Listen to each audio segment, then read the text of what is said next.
Warning. The following program contains scenes which may offend some viewers. Others may experience mild discomfort, nagging backache, post-nasal drip, and delirium, followed by rapid heartbeat, swelling of the nose, throat, and abdomen, and loss of facial hair. Repeated viewing of this tape may result in the loss of one's bodily functions, redistribution of facial features, premature baldness, and a difficulty in forming simple sentences. So, if you're seriously considering a rewarding, challenging career as a lawn ornament, this is the show for you.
Sorry. I didn't have the thing pressed. Well, look at what we got. We can actually see what's on your phone, Jay. I shouldn't have said anything. We should see how long it goes before something inappropriate. What we actually have is Jay's knee. Yes. It's a fun. It happens so often. There has to be a graphic for it. It's a fun time when we get to start off the show with Jay's knee. You know, this show is headed in the right direction when we can see right off the rip Jay's knee. Oh, yeah. That's a mighty white knee for the middle of July. It is. I haven't been out much this summer, guys. Hey, we'll spend a little time in the hole. Just to be honest. Hey, look, I'm going to shoot you straight. I don't go outside. That's what Jay just said. Hey, everybody. Welcome to Girl Men Record Night. Appreciate you spending a little Friday night time with us. We got Carl the Envelope back on the program. For how many times you guess you've been on the program, Carl? 20, 25 maybe. You think so? Over the course of what, 10 years now? What number is this? 470 It's something? your show, man. You tell me. I don't know. 470 something. It's probably been 20 of those you've been on? 20, maybe 25. Yeah. Hell yeah. Going way on back. You look like Raiden right now, by the way. For fucking Mortal Kombat. Yeah. Should have had the white shirt on. No white shirt. I told Carl, Aaron Griffin will back me up on this. Carl was about to put on a white fucking shirt. I'm like, what? It was too wrinkled coming out of the bag. Like, what are you doing? Like, you can't do that. That's anti-television. You can't wear white shirts or tight patterns. I mean, this is not a jib joint over here. Honestly, I enjoy doing that. Coming up to the show, bringing the whitest, brightest shirt I got. Eric said, if Raiden mowed lawns. Shit. That's funny. That's good stuff. That's good. That's good stuff.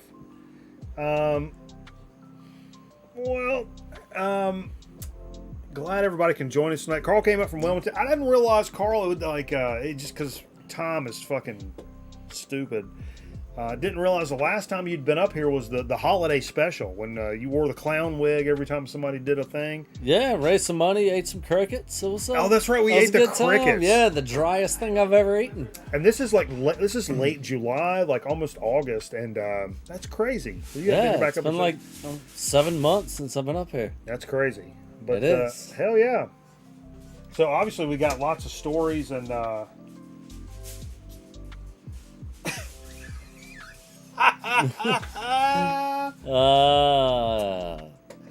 is not a good sign. Hold on.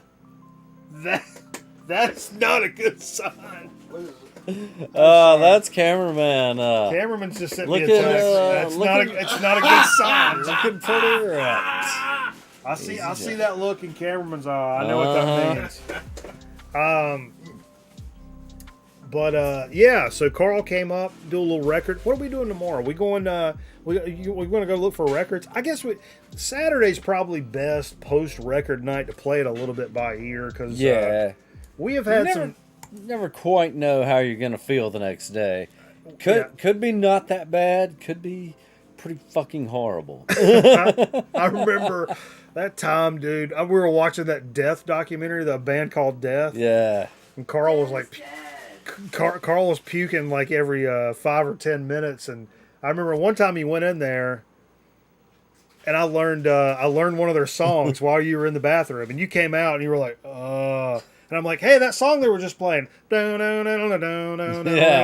was like, it's the same song. And we were like, yes. Great. It was the da-da-da, freaking out. I learned that song while you were puking. Yeah. That's my man. I'm good. Mike does learn songs fast. The ones I want to. The ones I hate, I can never figure out. The first time I played you the Corb Lund video for Getting Down on the Mountain, you had that riff by the time they hit the second verse. You had your guitar playing I don't along. even remember what it was. I don't even remember what that sounds like. Down. Oh, that's funny. Mm-hmm. What's up, Chad? Thanks everybody for joining. I always miss. I'm getting bad about missing stuff. Hey, we've had a lot of fun the last couple of weeks bringing some different people up on cam. 2 weeks in a row we've been doing this. We're set up. Now, I got a guest here, drove long ways, so all due respect, but at some point Carl may have to take a piss, and there may be an opportunity to bring one person up for one 5-minute segment, 10 minutes tops. And it's going to be the first one. I dropped a link in the chat. The first one that gets backstage, we'll get the VC spotlight. If you want the VC spotlight, you got to step up and accept the challenge. And apparently Shane has ordered some tacos here. We haven't seen any yet. It's been a while, so we'll see what happens. I'm not sure. They're also talking about, Choco Tacos have been discontinued. I did hear this. I heard it. Okay. And I'm disappointed. I love a Choco Was Taco. the chat talking about this, or you just pulled that out of your ass? It was probably in the chat. I saw it on some other socials over the week. Now, I have a theory, and I saw this conspiracy theory online. And tell me what you think about it. About the Choco Taco thing. And I'm kind of on board with this. I don't know if you remember back earlier in the 2000s, you could actually pick up Choco Tacos at Taco Bell. Do you remember that? It was like one of their exclusive dessert items, right? And so all of a sudden, Choco Tacos are going away off the market. I think it's going to become a Taco Bell exclusive. A few months will go down the road. Boom, they'll come back, but they'll come back as a Taco Bell exclusive. Of course, overpriced and whatever. Yeah. And they're good. I love Choco Tacos now. It's a Nutty Buddy, just set like if a fat bitch sat on a Nutty Buddy, that's what it is. Yeah, but the Nutty Buddy, you start off, the nuts are just up on top. The chocolate's just on top. Say that again, Carl. The nuts are just up on top. Somebody clip Carl saying that. We'll use that for our new sub emote. But Choco Taco, you get a bite of the cone, which is the taco shell. Right. The ice cream, the chocolate, and the nuts, like all in basically every bite. I got you. So I'm picking up what you're putting down. I love a Choco Taco. All I'm saying is, and in 1 year from now, if we come back and it's the only place you can get a Choco Taco is Taco Bell, you just say, you're right. You're a smart motherfucker, and that's all I'm asking. I want people to tell me that. All right. Because I like that. I'll remember that next year. What? What was you gonna tell me, Carl? Oh, yeah. Funniest thing, man. The other day. So, I still got some old... I know you got CDs laying around. I still got some laying Oh, around. I've got a pretty good CD collection. Yeah. I mean, I don't really listen to them much anymore, at all anymore, really. But still got them around. So. The other day, man, I'd made me a pizza, and I could not for the life of me find a pizza cutter. I don't know what happened to mine. Must drop down behind the drawer or something like that. You had like a real deal pizza cutter. Yeah, you know, the little wheel. The wheel? On the hand. Yeah. Wheel. A pizza cutter. Yeah. A wheel. So I'm looking around, I'm like, man, I need something to cut this with. So I saw that stack of CDs. You didn't use a CD for it. Dude, I grabbed a Bryan Adams CD. And cut your pizza with it? It cut like a knife.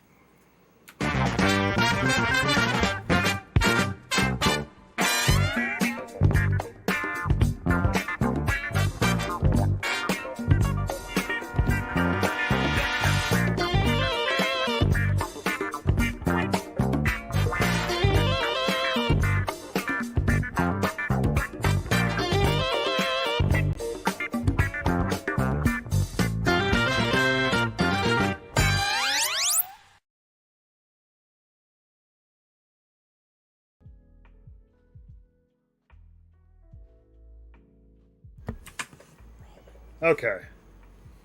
Well, that was fun. All right. What, do we have a 9-minute lead in for that? I think so, yeah. Pretty sure. We still got Jay's knee making an appearance here. In the shot. No. Get your phone up there so we can see what kind of dirty websites you're going to. Golf. Jay's reading golf websites Jay's looking at golf porn. while we're doing the show. Like literally right in the middle of the show. This live tour's got me thinking. The live tours got Jay thinking. Quote of the night. If you guys actually put quote of the night right now in the chat, you're gonna lose your sub. You're gonna lose everything. I'm kicking you out. That's not quote of the night. No. That's an example of what's not quote of the night. Carl up for the weekend. Big shit. We're gonna just cut loose and go nuts. I'm enjoying just thinking about that. To be honest with you. Be a good little getaway. Yeah. A little time on land. I'll stop swaying after about tomorrow afternoon. Now, Carl, you had some big news. You're if you go, those of you the new viewers. Actually, before that, I will say, did post a new VC video, regular old video this past week. It's doing pretty well. Some folks are watching it and picked up some new subs off of it, which is great. Awesome. So if you're new to the program, thanks so much for just at least taking a few minutes to check us out to see if we're your kind of thing or not. We're not everybody's flavor, but that's all right. That's all right. Vanilla's boring. Actually, I love vanilla. Yeah. It's good sometimes. Underrated flavor, vanilla. It is underrated. But nevertheless. Got to mix it up. What were we talking about? Boat stuff. No, I posted this Vanilla. new video. New We got video. new subscribers. Appreciate you guys checking it out. Go check out the new video. 10 records that nobody else in the VC has in their collection. It was a lot of fun. It's a lot of fun. But to that point, folks that don't know, maybe be new joining us. Carl lives on a boat. Yeah. In the Atlantic Ocean, essentially. I mean, it's salt water. Yeah, it's salt water, but I'm not like out in the ocean living on the boat. I'm inside, right off the intercoastal waterway in a marina. You're ocean adjacent. I am ocean adjacent. Okay, that's all I'm saying. So anyway, Carl had the opportunity to be on a. Can you talk about this, or are you NDA'd out of your mind? No, I didn't have to sign shit. I can say whatever I want. Carl's boat's going to be on a television program. Yeah. Got recruited to filming scouts came around the marina, came up, asked if it was my boat, and if I wanted to be in the show Hightown that's on Starz Network. Stars. It's they're filming season 3 right now. That's what we did. Seasons 1 and 2 are out. But yeah, so our boat got picked to be in a show. That's we pretty crazy. Had to motor it down to Ocean Isle Beach, which, for those of you who aren't familiar with North Carolina, let's just say it's about a 40 nautical mile trip. Boom. Each way. 40 knot miles. Yep. Write that down. There's going to be a test in the show. So yeah, it was crazy shit, man. First time working with the studio. it's amazing how many people they actually bring out to film like 2 or 3 scenes. There'll be 150, 200 people there, 20 trucks, and the majority of the people stand around and do nothing for the majority of the time. Yeah, that's the film business. Yeah, it's wild. Shane said Taco's going to be here in 1 minute. Holy shit! The dog. If the dog starts barking, then the tacos are here. Yeah. Elizabeth. 1 minute taco alert. 1 minute. She may be talking to him now. Yeah. Go, hey, Jay. Go get the delivery driver to come in here. I still don't know if I believe it. We're supposed to be on. I don't know. Yeah, but Get the delivery driver to come here and be on the show. Yeah, no, seriously. I'm not capable of that right now. I'll do it. All right. Unless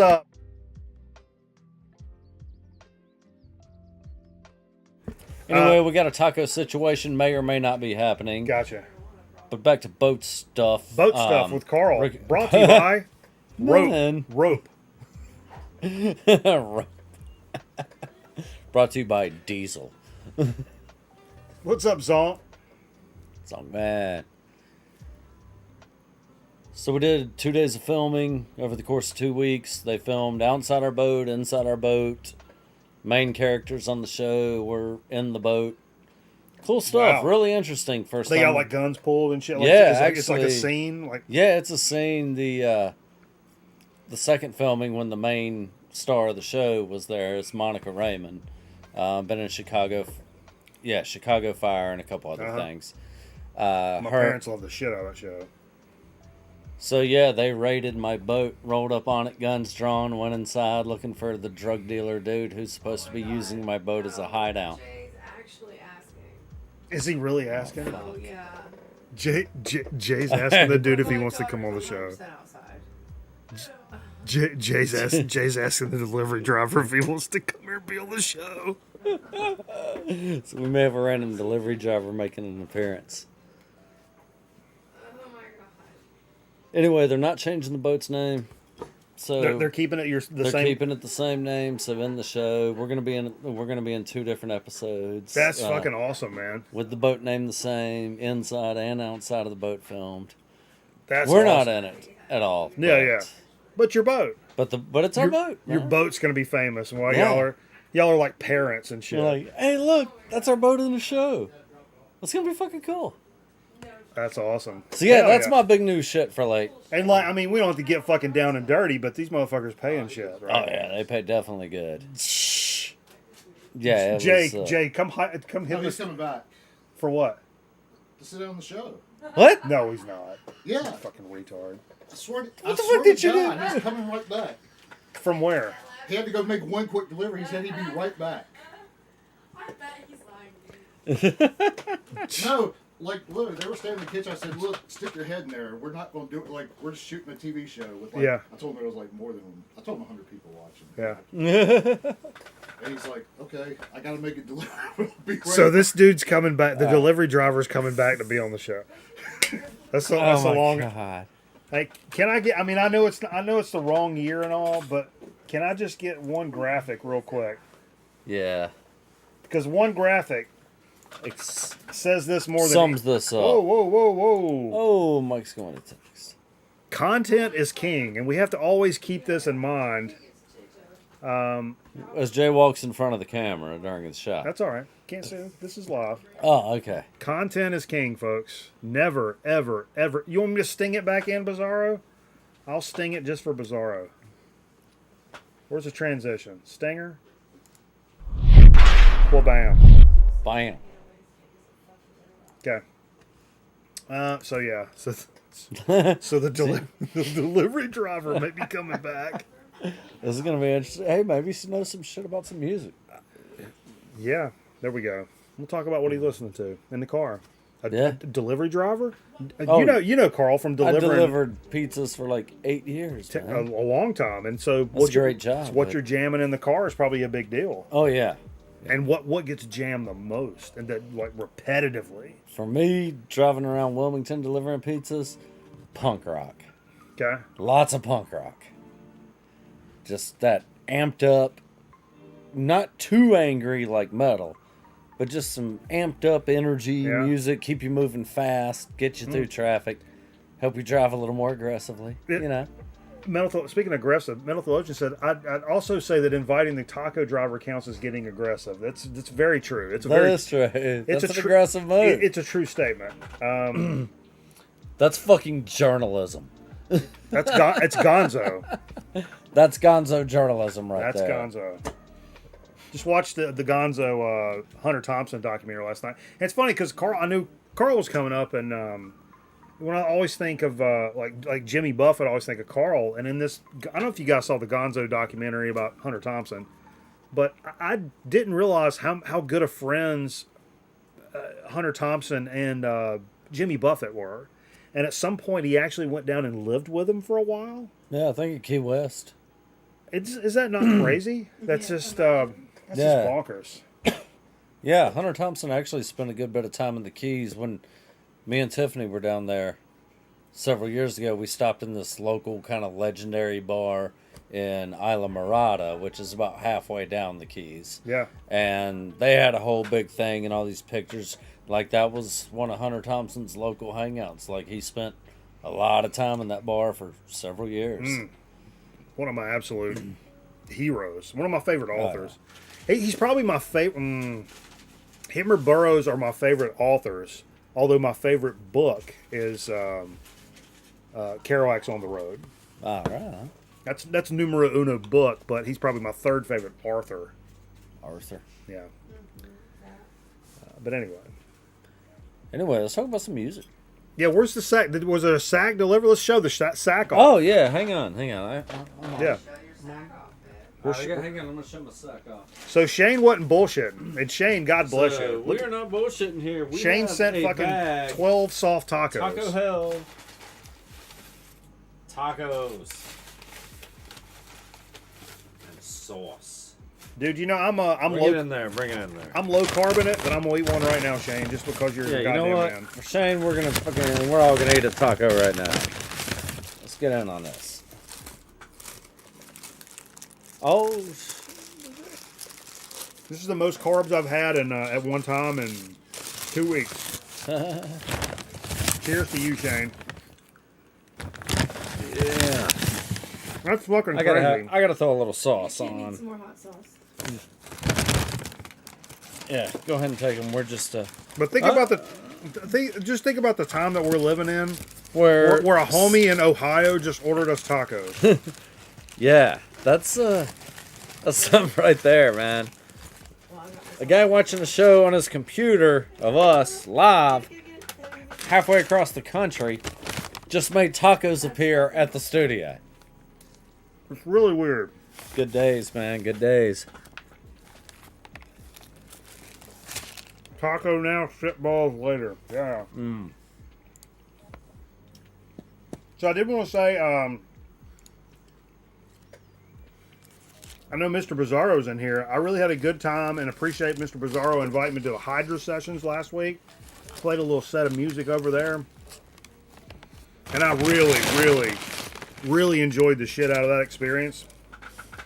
Planning the set, putting it together, like making a big deal about it. Like, it was a lot of fun, man. I gotta take a picture of Is he back? Huh? Is he back? Not yet. He's coming though, I'm telling you. Mark my words. This will be He'll hilarious. let you down. You think downstairs he would be a small to medium man? Or like a...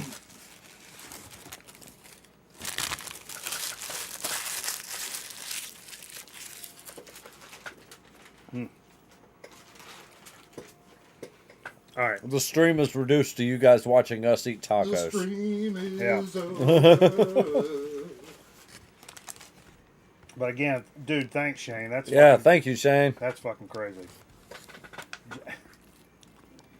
Man, you gotta Abs- eat. Absolutely crazy. Yeah, that was a lot of fun. I know we're coming right off a taco, Carl. Taco Carl. Oh, trim tight. Old boy Timmy. You guys may know from the Wednesday night Call of Duty streams. Subbing Timmy. back for 10 months. Thanks for the Timmy. The 10, Timmy. Thank you for the 10, Timmy. Appreciate you, brother.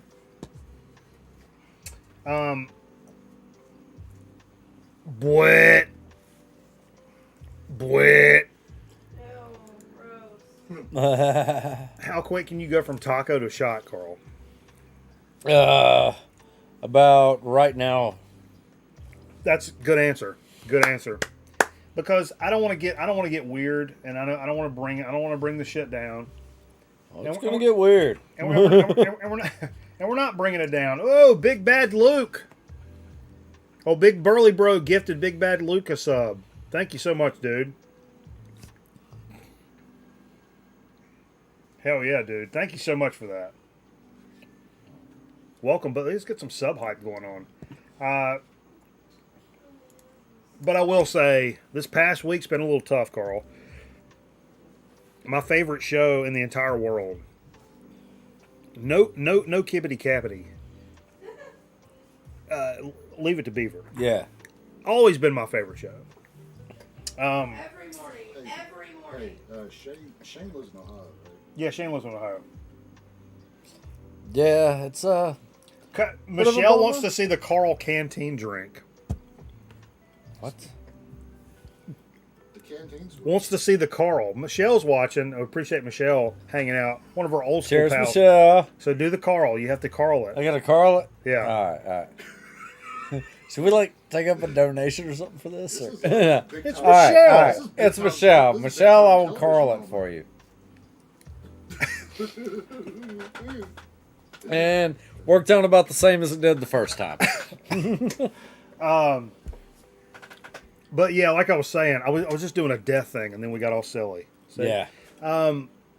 Tony Dow passed this week. God bless him. Actually passed twice. Yeah, Jay, we're not going to get into that. But I've actually followed Tony Dow for a long time. He turned out to be a pretty amazing artist. He was a sculptor, Oh, really? and some of his stuff is really dope. And followed it. We were Facebook friends for a long time, and he actually we actually interacted. Oh, they're so bad. No, but he actually interacted with people. So I would say stuff, and he said stuff back, and I'm like, holy shit, this is Tony Dow, and it really kind of blew my mind. But anyway, Did it light your fire? it didn't light my fire or bite my wire, but I really did. It was a big loss, Did it big wet loss. your whistle when you would do that? So, if we're ever gonna do a shot for anybody, let's get some shot hype. Now he was the one that did. No, that was the other guy that did. Do we have an RIP emote? We need an RIP emote. I know we definitely got some. What's the one from Starcade? Yeah, we're going through a lot of musicians and actors here. Yeah, we always do. Eddie Haskell. That was the other one. Ken Osmond. I get them Sorry. confused. Used to be by myself, Carl. Hey, man. Or maybe it's just because Jay's flapping his gums at me while I'm trying to do stuff. Because of the gum flapping. You should be used to that by now. Well, yeah. So, It's on the prom promise time. All right. guys. rest in peace to Tony Dow. Cheers. Weekly Stills. It's on the prom. Cheers. Salud. Skull. I hope there's big hunks of milk and cake up in heaven. That's all I'm telling you. I guarantee you there will be, Carl. I guarantee there will be. Oh, yeah. That's on the prom promise tonight, so I can't drink. Oh, Jay signed the prom promise, so he can't drink tonight, everybody says. Yeah. Everybody And he should can't send have a dozen tacos to the studio. We can repay our neighbors. You should, hey, Aaron, you should do that on a Saturday night. Yeah, that's a Saturday night vibe right Did there. you see what happened to that plate of food last Saturday? Dude, don't fucking play No. with my ass. I'll embarrass you. It don't embarrass me. It'll embarrass you. Mm-hmm. Big plate of food, then is this boom? It's gone. So we've already pretty much wiped down a large pizza Look. tonight. Look, it's just easy peasy. It's like pushing over kids and Yeah. running their pockets. What's this the term? Taking candy from a baby. What I say? Pushing over kids. Yeah, I put kids. That's why they call them toddlers, because they all they toddle toddle, around, yeah. and you can just push them over. Yeah, they kind of wobble back up. They cry a bunch. Yeah. It tastes terrible, too. Quote of the night, brought to you by Corn Nuts. Check this out now. Let's get into it. Yeah. So got some new shit coming out this week. Oh yeah, I did want to mention this. Big news in the VC, and god damn it, this may have saved the entire VC from The Empire. from blowing their brains out after the MoFi debacle of the past couple of weeks, where everybody's been losing their fucking mind. The audio files have just been running in circles, and I felt real bad for them. It's a bad time. I've had my bad times too, so I felt for them. But I didn't really get involved too much in this. Didn't take too much interest in it. Not fully up to well, date. you don't have any MoFis. We're not MoFi guys. But Oh, you're a but to save the scene. There's a difference. And to reinforce that there are companies out there doing things the right way, and everybody can pretty much unanimously high five like they're doing the right thing, is Blue Note and coming out with the Blue Train shit, man. Like a new like Tone Poet, which these things have been phenomenal for the most part. The classic series also been good, great reviews. For the 65th anniversary, they're marking this. There's going to be like a couple of editions coming out. A 1 LP mono pressing, and then like a stereo like box coming out, and which has got a bunch of photos and da da da, and everybody's the audiophiles are rejoicing. It's their savior at this point. They've been probably so down in the dumps after this whole shebang, and then Blue Note announces this stuff, and it's like, I mean, like, well, bam. Yeah. Right there. So Good timing now, on Blue Note's part. I own this record. I'm not really sure what pressing I have. It's an okay pressing. It's a little bit noisy, but it's an okay pressing. I'm fine. I don't need. That's one thing. I heard Stunt Rock Confusion say this in some streams. Like, why are you guys obsessed with buying the same album over and over again? Mm-hmm. And I was like, that's funny, because that's what some people do, and that makes them happy, and God bless them. But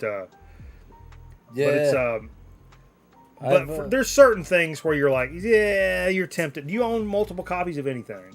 Yes, I have two. Like on purpose. Yeah, on purpose and on vinyl. Not like having the CD copy. Right, no. No, we're not talking about that. So yeah, I have two bands. One of them I did on purpose, and that's Core Blonde, Agricultural Tragic. Yep. I bought the test pressing. Okay. Right when it came, I brought it up on the show one time. Yep.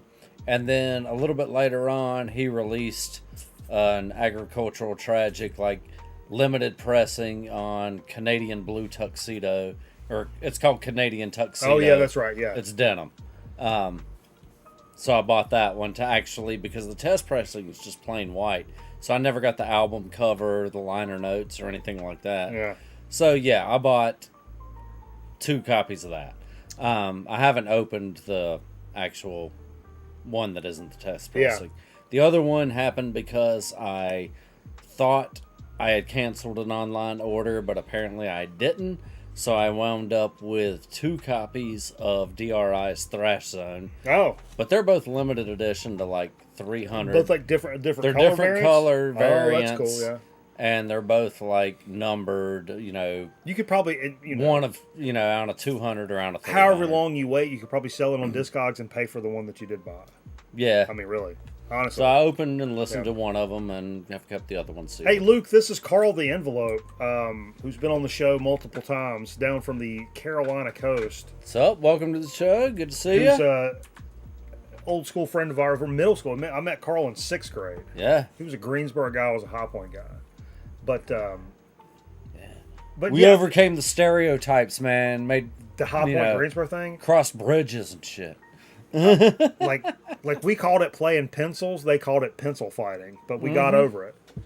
But back to I own a lot of Coltrane records and like of varying degrees of quality. I've got some really, really nice pressings of stuff, and I've got some stuff that's kind of scratchy and it kind of plays okay, but it kind of gets me down the road. I think unless a record is beat, yeah, I typically don't upgrade or go after unless it just falls in my lap for some amazing deal or whatever. Given to you or something. I'm always, and this is my thing for people that continue to do this. And it's, you can do whatever you want with your fucking money. I mean, what are we even saying? But Yeah. like, I'm so focused on what's something new that I can find or discover and buy, and like, even if it's like old stuff I'm discovering, whether it's like metal or punk or like bands that are coming out now, I'm like, what's new? What am I missing? Right. I feel like there's not enough time to go back and get a better copy of the Steely Dan record down here, which is a great record, and it sounds pretty good. Yeah, you got a couple little skips in it, or pop and hiss. But am I going to waste my time or money Nah. buying a newer version of this, or am I going to find a new band that's doing something right now that's going to blow my fucking socks off, that I've never heard of before? But you gotta keep looking. Looking. And if you keep concentrating on all this stuff from the past and honing in on this micro Then you become dissecting, one of those guys that it only likes like a certain time period of a certain genre, and that's all they know. And I do that with some stuff to some extent, but at some point, man, you're going to run out of time. And I hate to say that, but we're all going to run out of freaking time. And I would rather discover more bands and more things and more genres and stuff I never knew existed than I would go back over and rehashing the same fucking thing over and over and over again.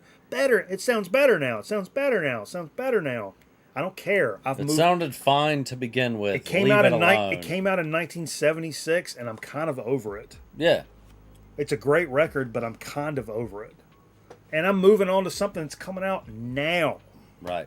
Because whether you want to admit it, there's some great music being made right here, right now. You just have to get your fucking dick out of your own ass and go find it. Shall we listen to one of them tonight? That's quote of the night. There you go. Woo! Now I'm feeling it, Carl. Oh, hell. Mike done had him a shot. Getting fired up. But yeah. I just don't get it. But nobody gets what the fuck I do either. So, I mean, what are we talking about? I did some stuff that came out today. It wasn't a super big, long, crazy list. I've noticed this. Was that one you were talking about before the show? The surf rock business. Oh, that's coming up. All right. Weekly Stills, we did that. I love this band. I have Busey Woods from the legendary stoner doom band Acid King. Started by the San Francisco, like Bay Area act, like super tuned down, fantastic band. Female fronted and guitar player Lori S. She is a monster songwriter, like riff writer, singer, like just figure in general of this genre. For all these people that say I don't like female artists, fuck off, because Lori S. from Acid King is one of the monsters of the genre, obviously just dominated by men, but Lori is an absolute badass. I like female-fronted bands. I mean, there's some genres. There's some genres I'm kind of weird, but yeah. Anybody get all pissed off? What? Because I said that. Who do we piss off? I heard someone. I don't know. Send them 12 tacos. They'll be fine. No. I don't think that's the new play, man. Somebody gets pissed off, you send them a dozen tacos. Yeah. Don't be whelping me. Yo, we went right down here. Like, we'll grab that. Where's that? The Grim Reaper. Where's that Grim Reaper right there? Wasn't it right there, Jay? Hey, Jay's neat. Where's that Grim Reaper? Wasn't it sitting right here? Jay? Yeah, somewhere. It was right there, yeah. I'll move some stuff down there. It doesn't matter. I just played. Actually, I played it on the Hydra sessions last Saturday. That first Grim Reaper, and I love it. It's one of my favorite records. But like, not only did the first one got reissued today, as well as the third one. I don't know what's up with the second. I'll be honest. I don't know much about the second or the third record because this was the last one before they pretty much disappeared and then came back, decades later. But this got a nice reissue today from actually, it looks like their own label. And it was released in '87 on RCA, and it's the last one for 29 years because the last one was 2016. But I don't really. I love and know that first one backwards and forwards, but it's so stupid. I never really. Maybe I just assumed they caught lightning in a bottle, and I never went past that. Right.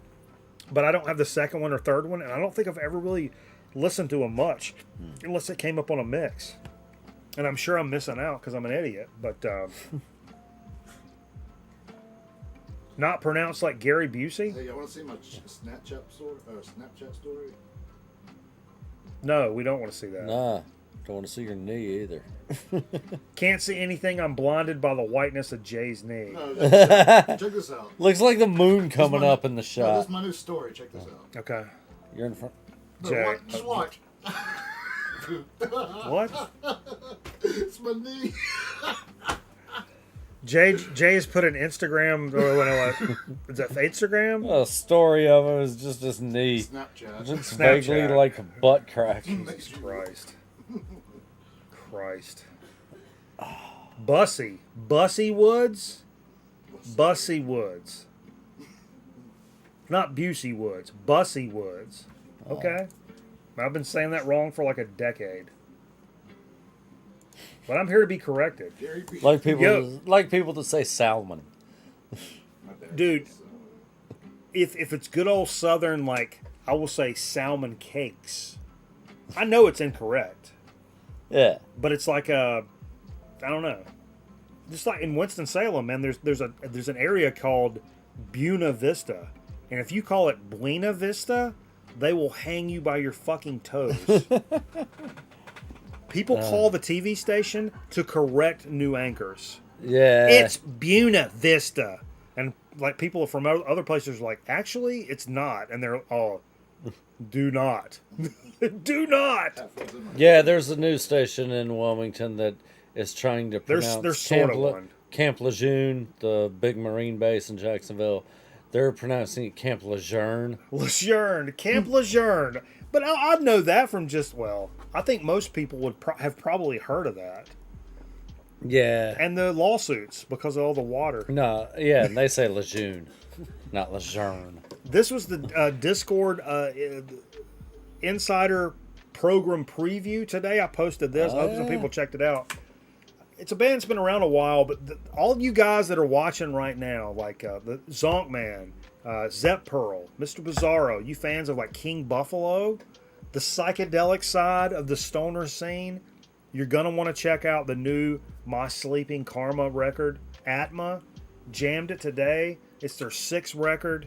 And man, it's a great meld of like, lower key passages. A lot of the stuff like 5Ls used to do. A lot of delay. Yeah. And it's like really just trippy kind of vibey stuff. But it's kind of surrounded by these crunchy, tuned down stoner riffs that, compared to other bands are nowhere near repetitive or get in the way. The way that shit kind of flows together, it's it's definitely more on the psych side of things. I mean, it's not Caius, but it has those tinges of when the riffs do kick in, which are kind of appropriately timed. They kind of favor that kind of stuff, but the stuff in the interim is like totally psychedelic delay pedal out there-ness, which is really cool. I mean, it's not like a get hyped up record, Yeah. but like maybe like after we do the show, like come over to the other side where we're like chilling back for a little bit. Yeah, recliner time. Recliner time. It's one of them records, and it sounds really good. Definitely check those guys out. And there's 6 records. I remember there's one that's like really popular. Soma. There was a record called Soma that was really popular in the stoner community, and but this new one, Atma, man, does not disappoint. Nice. I mean, don't go in thinking it's going to be balls to the wall, straight up like the whole time, because it's not necessarily an up tempo vibe the whole time, but it's a vibe nevertheless. Oh yeah. Yeah, 100%. And I told Carl about this earlier. Very apropos that this we bring this up, and this literally dropped today, because Carl was coming on here, and when I think of surf, I mentioned that this was on the show the other the video I did this week about records that nobody owns. Do you have your stuff in Discogs, Carl? Not really. I mean, Okay. I have some, but not nearly everything. Because it's funny, I mentioned the Carvers. You on got the- to oh, yeah. turn that 90 degrees. I mentioned the Carvers in that video, which is a Carolina Yeah. Beach, Wilmington. We area. jam this on the show pretty regularly. Yeah, and I was like, I bet nobody in the VC's got this or Except whatever. me. But on Discogs, there's 2 of them entered in Discogs. And Yeah. I said, I don't know if Carl enters this shit in Discogs, but I might have entered that one. but if he did, it's me and Carl. That's literally the entries on Discogs. But to this point, this is a modern like surf garage. You can see they got a like, what is that, a Woody? Is that a Woody? Yeah. Like An you know, old Woody, yeah, like the like old straight Woody up wagon. Yeah. straight up surf rock. This is the same shit, but a band out of California called the Volcanics, and the name of the album is Concrete Carver, which is super dope. And this came out Yeah. today. And Love the cover art too. I gave a good bit of first listen to this today, and it was right what you think it would be, like 50s, 60s, like Dick Dale double picking kind of stuff. Yeah. But also like had some garage elements at times to it, but held my attention the entire time. And that comes out. Let's see the High Tide Recordings, which I believe is out of New Jersey. So check if you're a fan of like surf or garage stuff, I would definitely check this out. Brand new stuff. This is what I'm talking about. You guys are arguing about fucking Steely Dan records, and then here we're talking about this brand new fucking Brand band new shit. making some old school surf vibes that you're gonna miss because you're too big twisting your dick in a knot. Quote of the night? I Maybe. mean, fuck. What are we talking about? Talking but about anyway. surf rock, bro. Yeah. But anyway, let's jump, man. I got to pee so bad. All right. But let's jump into a little bit of what we played tonight. I think that's all we had for. The releases. Yeah. Pretty slow week this week. Yeah, the last few weeks has been a little suspect. Yeah. I feel June like- had a bunch of bangers come out. Yeah, and I mean there was the whole record store day thing. Yeah, That's what it's called. But I feel like after that, I keep waiting for like a big drop where like so many like crazy things come out in one week. And I mean I miss stuff, so if we ever miss something, you guys are more than welcome to chime in and say, hey, did you check out or hear? That's also what our Discord is great for too. But I did want to. I'm not going to make this whole thing without peeing, Carl. All right. Go pee. But I did start out with one of the things I talked about in the video, the 10 things you don't have. It's something I found in the thrift store, The Good Life Winston-Salem sound, distributed by Steve Conrad. I love Bit Bop Boom. John Bit Bop Boom says you never pass anything up with a dude with wearing an ascot. But I found this. I thought it was a gospel record or like a easy listening, but it said Winston-Salem sound, so I was like super cool. Hold that up, Jay, because I don't have this camera active. Jay, fucking around.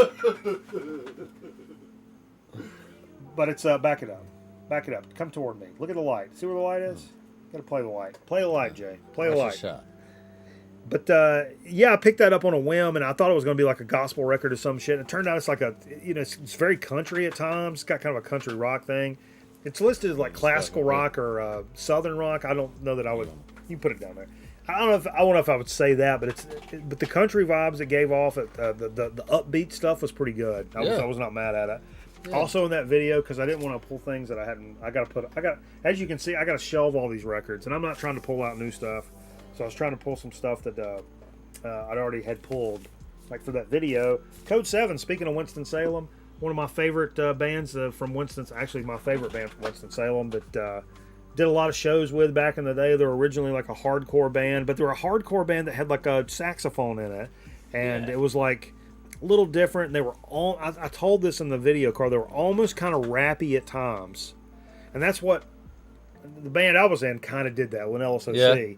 We were definitely rappy, and I was like, us together, we would pack out clubs and stuff, and but then they went back, high definition with the The one bitty.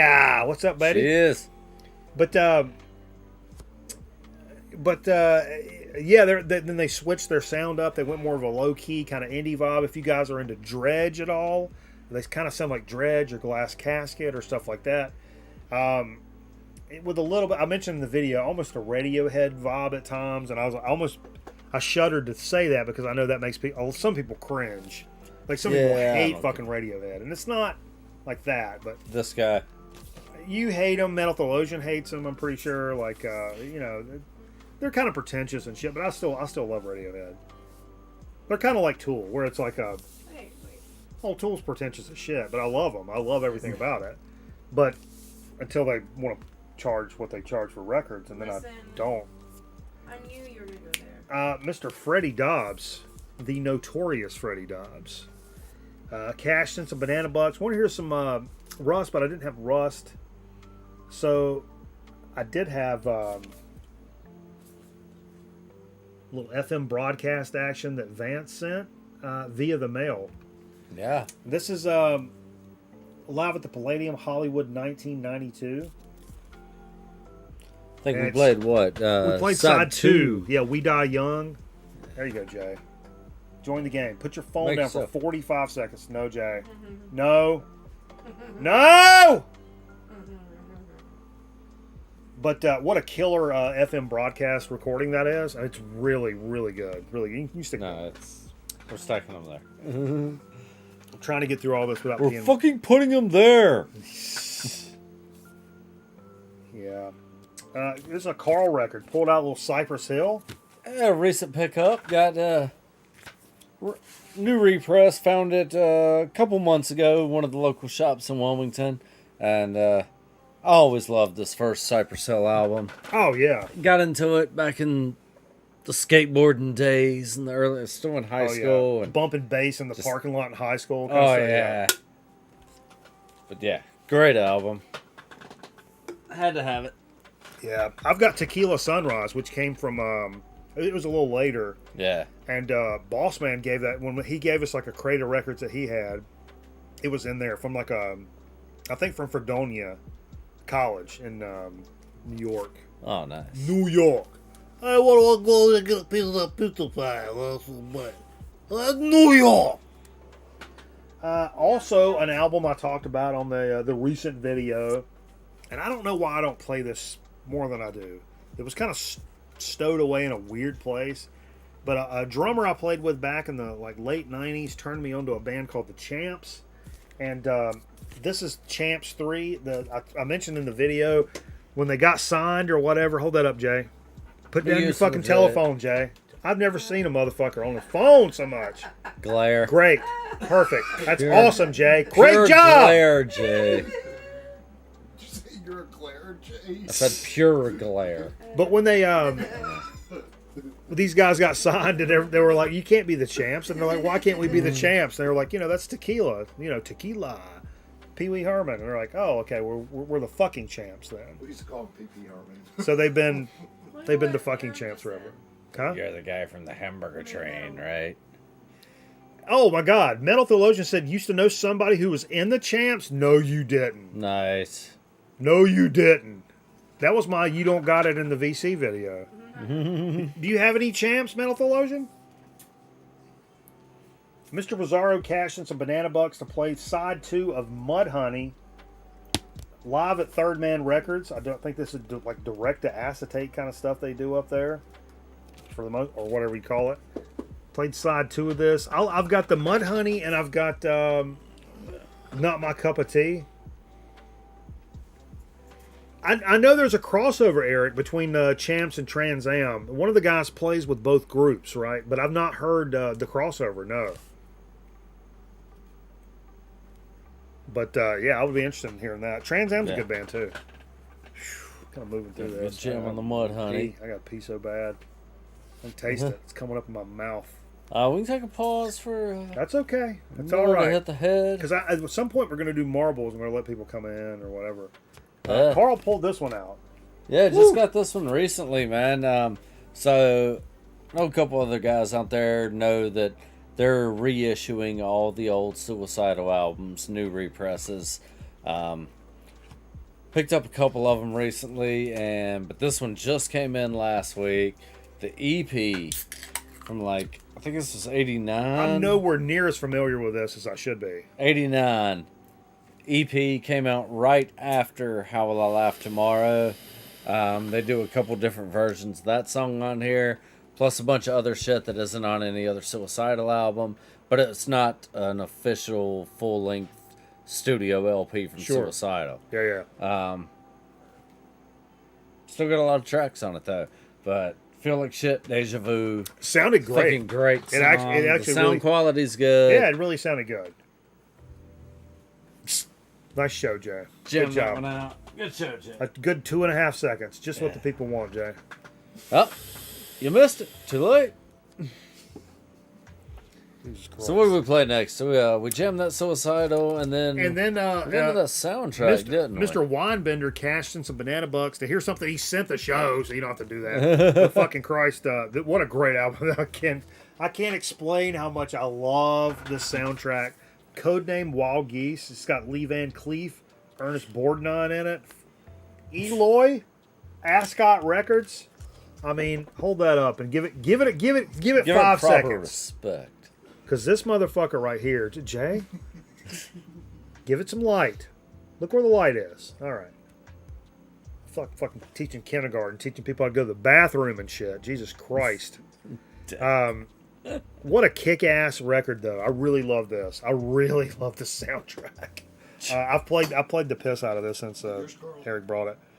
Oh, Yeah, we're just stacking up everything we played. And then Vance cashed in. So was it Vance? No, who cashed in the Metallica?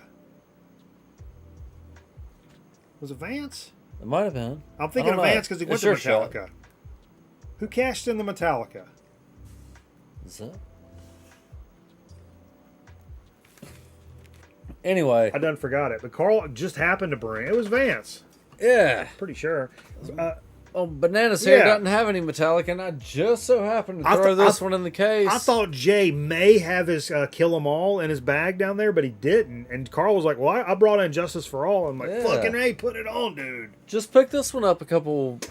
It's been maybe 2 months now. It's the reissue from when?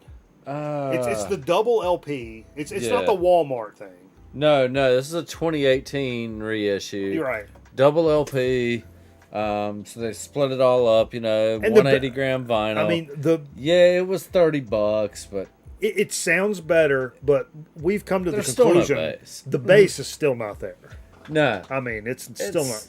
It's not bad. It's a little better than the original, but it's still not there. Yeah. I mean, the low end on the drums, on the bass drum, That's what- and the see- toms hits harder. I thought I was the gonna. bass guitar is not. Yeah, still I thought not I was there. gonna fix it all because I'm like, this is why we have a mixer up here and shit. So when it starts Yeah. playing, I'm like, I'm gonna EQ the fuck out of this and I'm gonna get it right. Then I realized that You can't do that. the kick drum is so prominent that if I tried to EQ it for the bass to bring it out, the kick drum is gonna blow the fuck out. Right. So I couldn't, even though we got a mixer and there's a lot of records I do. That's the beauty of having like 2 turntables with a nice And a mixing mixer. board. Is like the bass, treble, and mid. If it's like especially like punk records and you hear Mm-hmm. it, it's like because I'm real adverse to treble. So if I hear a record that's like super Yeah. treble heavy, I'll go in and cut that, boost the mids a little bit, boost the bass, but cut the treble like way back because that shit hurts my ears, and I'll make it to me sound better than And that's what it did nice. out of the studio. Especially with punk rock, like Yeah. the grungier, garagier recordings tend to be Just real. very treble heavy. Yeah, that drives me nuts. Like it actually. It's treble. Yellow Dog, is that your main Wilmington store, Carl? So traditionally, Is that where Cameraman worked? Yes, Cameraman worked at Yellow Dog way back in the day. back in the day, Eric. Traditionally, yes, Yellow Dog has been my go-to, but here in the last year, I've been checking out Record Bar a little bit, but they're kind of a joke. Dude. They're way over. They're the ones I posted yeah, in Discord yeah, that was charging the- like $19 for the best of bread. Yeah, Let that the sink in for a online second, crap. folks. But my new kind of go-to that I'm really respecting, actually, School Kids has reopened a Wilmington location. They used to be in Wilmington in the 80s and 90s, and they were gone forever, and they're back. And they've been back for like a year. Now here's my thing. Just like there used to be a School Kids in Greensboro, and I bought a lot of cool stuff from there back in the day. Yeah. It was the spot. It was the spot, right? Oh, yeah. So, but it went away or whatever. There's always been one in Raleigh. Yeah. So I went to go visit cameraman. Or no, actually, we were on the way back from the beach, and I'd done I was stopping at all these thrift stores and all these like Goodwills and stuff. I was looking for like games and like gaming stuff and records and like so it literally that's a great, if you're a thrifter kind of guy, I can never emphasize this enough, like especially coming back. We went down to Atlantic Beach. Yeah. So we had like a 4-hour drive back. The whole way back, I pulled up like Google Maps or whatever, and I had planned on the whole way back all these fucking bullshit church thrift stores, Goodwills, on these like podunk 70 Side roads. on Off 70, yeah. Just boom. And we were like, I'm like, here it comes, it's coming up. Like me and the fiance was like, it's coming up. And there it is. You pull in there. And one of these places, I got like a Super Mario 3 NES cart Nice. for like $10. And it was way less than what it should be. I bought a Dreamcast that ended up not working. But I also got some records, a couple of little bullshit records. But as we came back through Raleigh, we stopped at School Kids. And I was feeling it. Because it's been a good day. Yeah. That whole like boom, boom, boom, boom, boom. And it took like an extra hour. I didn't give a fuck. I made a day of it. And it feels like you're not even on that trip home. It feels like part of the vacation. You know what I mean? Just hitting up It's all the really spots, cool. checking shit out, Highly- mixing up the drive a little bit. Highly recommend that. That makes your like Yeah. long road Much trip better. Yeah, just pull some like thrift stores and stuff up on your phone and just stop and hit them. But anyway, instead of being like we're making good time, Right. which is cool too. And trust me, I'm that guy. But anyway, we stop at School Kids in Raleigh, and I love this store from back in the day. And I walk in there, and I've said this for fucking 10 years. My benchmark for like, okay, what kind of store is this going to be like? I immediately go and I find Herb Alpert and Tijuana Brass, and specifically the whipped cream and other delights, if you can find it. But Yep. any Herb Alpert record, and I looked and I found a Herb Alpert right off the rip, $8. And I was like, oh, fuck. And this was several years ago. Yeah. And I was like, we're hosed. And that's exactly what happened. Bopping through stuff. Everything that should have been a $5 record was a $10 to $15 record. Yep. Everything was like that. So much so that I actually passed on some shit I shouldn't have. Right. Because I was so pissed off. But they had this 60s and 70s like garage psych compilation from North Carolina in the store. But it was $30. Yeah, when are you ever gonna see it again, though? I've never seen it again. Exactly. I can't even describe it enough to tell people what it is, and I've never seen it since then. But I was so mad and so irritated about how much they were overpricing records that I was like, let's go. I think I had it in my hand, but it was like, let's go. We're out. Oh. That's my School Kid story. But yeah. All right, so the one down in Wilmington's being run by a couple pretty cool dudes. Been in there several times. Picked up quite a few records there, and it's fair price. I've cross-checked several of their prices. Cross-check? Yeah. Into the fucking wall. With Discogs and, eBay and that shit while I'm in the store. And they're typically right on. You're not going to get it on Discogs for any less than they're selling it. Yeah. So I figure they're fair on that. But the cool thing was the other week I went in there had a bag of records, about a dozen records, leftovers from my mom's collection, stuff I've already got or either I just don't like. And rolled up in there with them. Dude looked at them. Like I said, 12 records, some good stuff, some bad stuff. Probably the best one was Jackson Browne Holdout in good condition. Dude gave me $30 store credit. Oh, see, that's legit. Yeah. Yeah. What are you guys talking about? Who If I knows? have to scroll back through this chat and start banning people. I don't care nothing about any of you people. I'll be honest with you. Hey, what the fuck? I'll start banning people. I don't care. Steve banning people. Known you for 9 years. Boom. Out of here. Ban, motherfucker. Let's keep moving. We got Yep, a keep couple more moving. records. Carl pulled this one out. Oh, This is, yeah. I this got to is, spend a little time talking about this. This is well, actually, talk about this, Carl. Let me take a peek. Oh, There's yeah, one more yeah. after this. All If, for right. instance, We're going to... the Yeah. last record, just remember Nebulous Prowler gave me this last record. If you have to go to it. If I go to Well, I got- Misfits, it's from Nebulous. Gotcha. Yeah, I got it. Yeah, I got it. All right. Mike's out of here, and I'm taking over the captain's chair. Ahoy. All right, so next thing we got into was, this is my new shit right here. This is Four in the Strange Band. This is Coleman Williams, the son of Hank 3. And this is the debut album from them. Came out June 17th.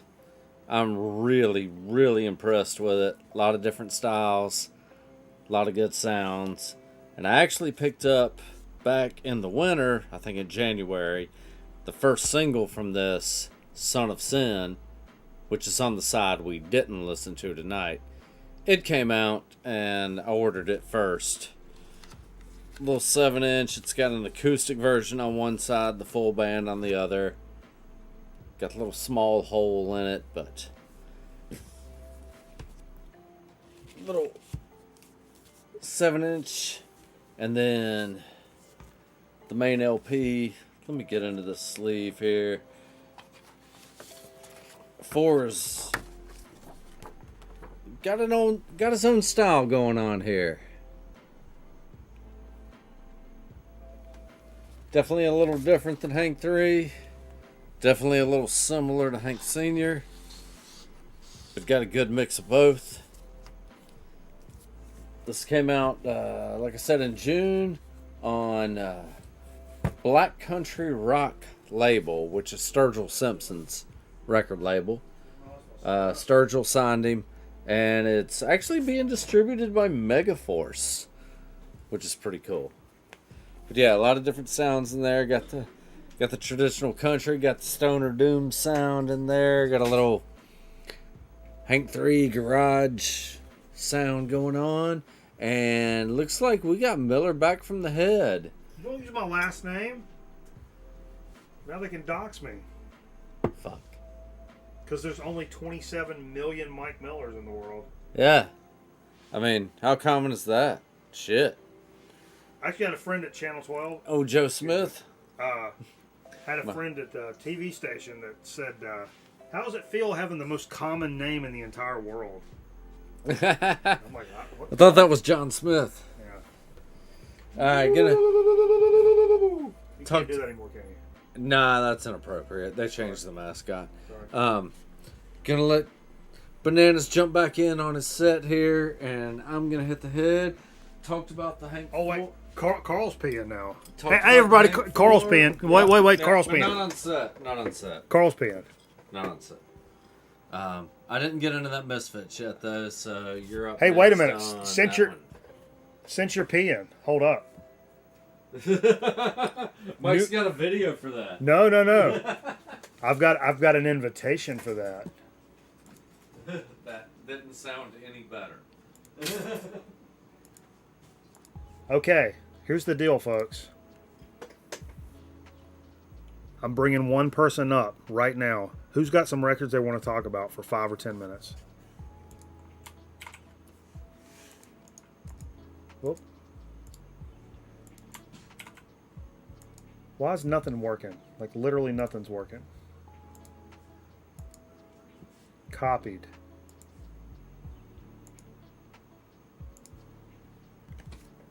If I can make it work. It's a good time to put on a ball cap, too.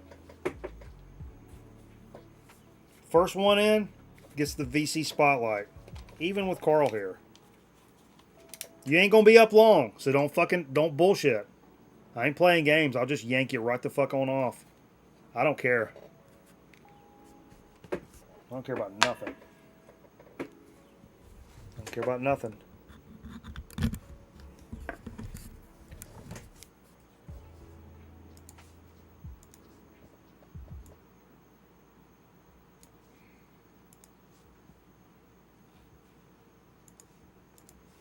Still nobody.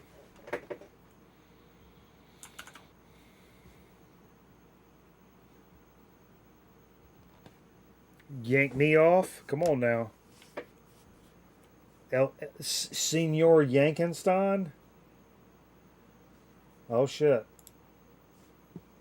Is MT jumping up?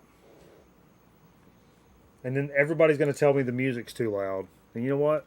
I don't fucking care. You guys are stupid. And this hat Aaron Griffin sent me, the pet hat, it may be my favorite hat of all time. I think it's a great looking hat. Great looking hat. I'll finish what we played with the Misfits Collection 2. I've been jamming a lot of Misfits stuff, a lot of Glenn Danzig. Stay tuned for more, maybe. But this Collection 2, I got Collection 1. Old NP sent me the Collection 2. Played side 2 tonight. Oh, such great shit, man. Holy Lord. Such a great band, man. Oh, shit.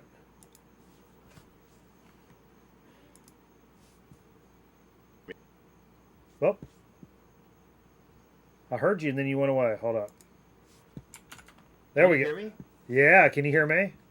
I can't hear you at all, man. No? How about now? Now I can hear you. Can you hear me? Yeah. All right, cool. All right, hold up. This is always a cluster to do this. I mean, I don't know if you were already muted or something. I went click the link and it was like, here's a middle finger. it's always something. Oh, look at here. Look at here now.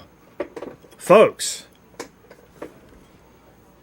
Been blessed by the metal theologian this evening. So Yeah, I had a story before, but now I forgot it too. So whatever. Oh yeah, I wasn't kidding about the Champs thing? keyboard player from the Champs. Yeah, I was temping in a law library while I was like in computer school, and she worked there too. And we were like buddies, but we were like friendly at work because she was cool, and like a lot of the people in the law firm weren't all that cool, as you can probably imagine, right? Right. She played in that black metal band Weakling too. Oh, wow. Yeah, in fact, every so often you see online that this band from that I kind of think is overhyped. This band from San Francisco, Weekly, never played any shows, but they played at least once because I saw them. Huh. But I don't know if she was in the band when that record came out. So Yeah, I don't know. I had a bunch of their stuff, but this was also like I had a couple like proper like CDs. Or actually, they were probably burned, to be honest with you. Then I had like a shit ton of stuff like off of Napster and stuff like that. So I have, a lot of the stuff is kind of muddled together, and nothing stands out as like, oh, it's this album and that album and whatnot. Until I bought this actual record, But I think it's cool stuff and definitely unique and really like totally different than anything. I can't even compare a band like that. I think somebody said Pelican earlier, but I can see that. But like they had really?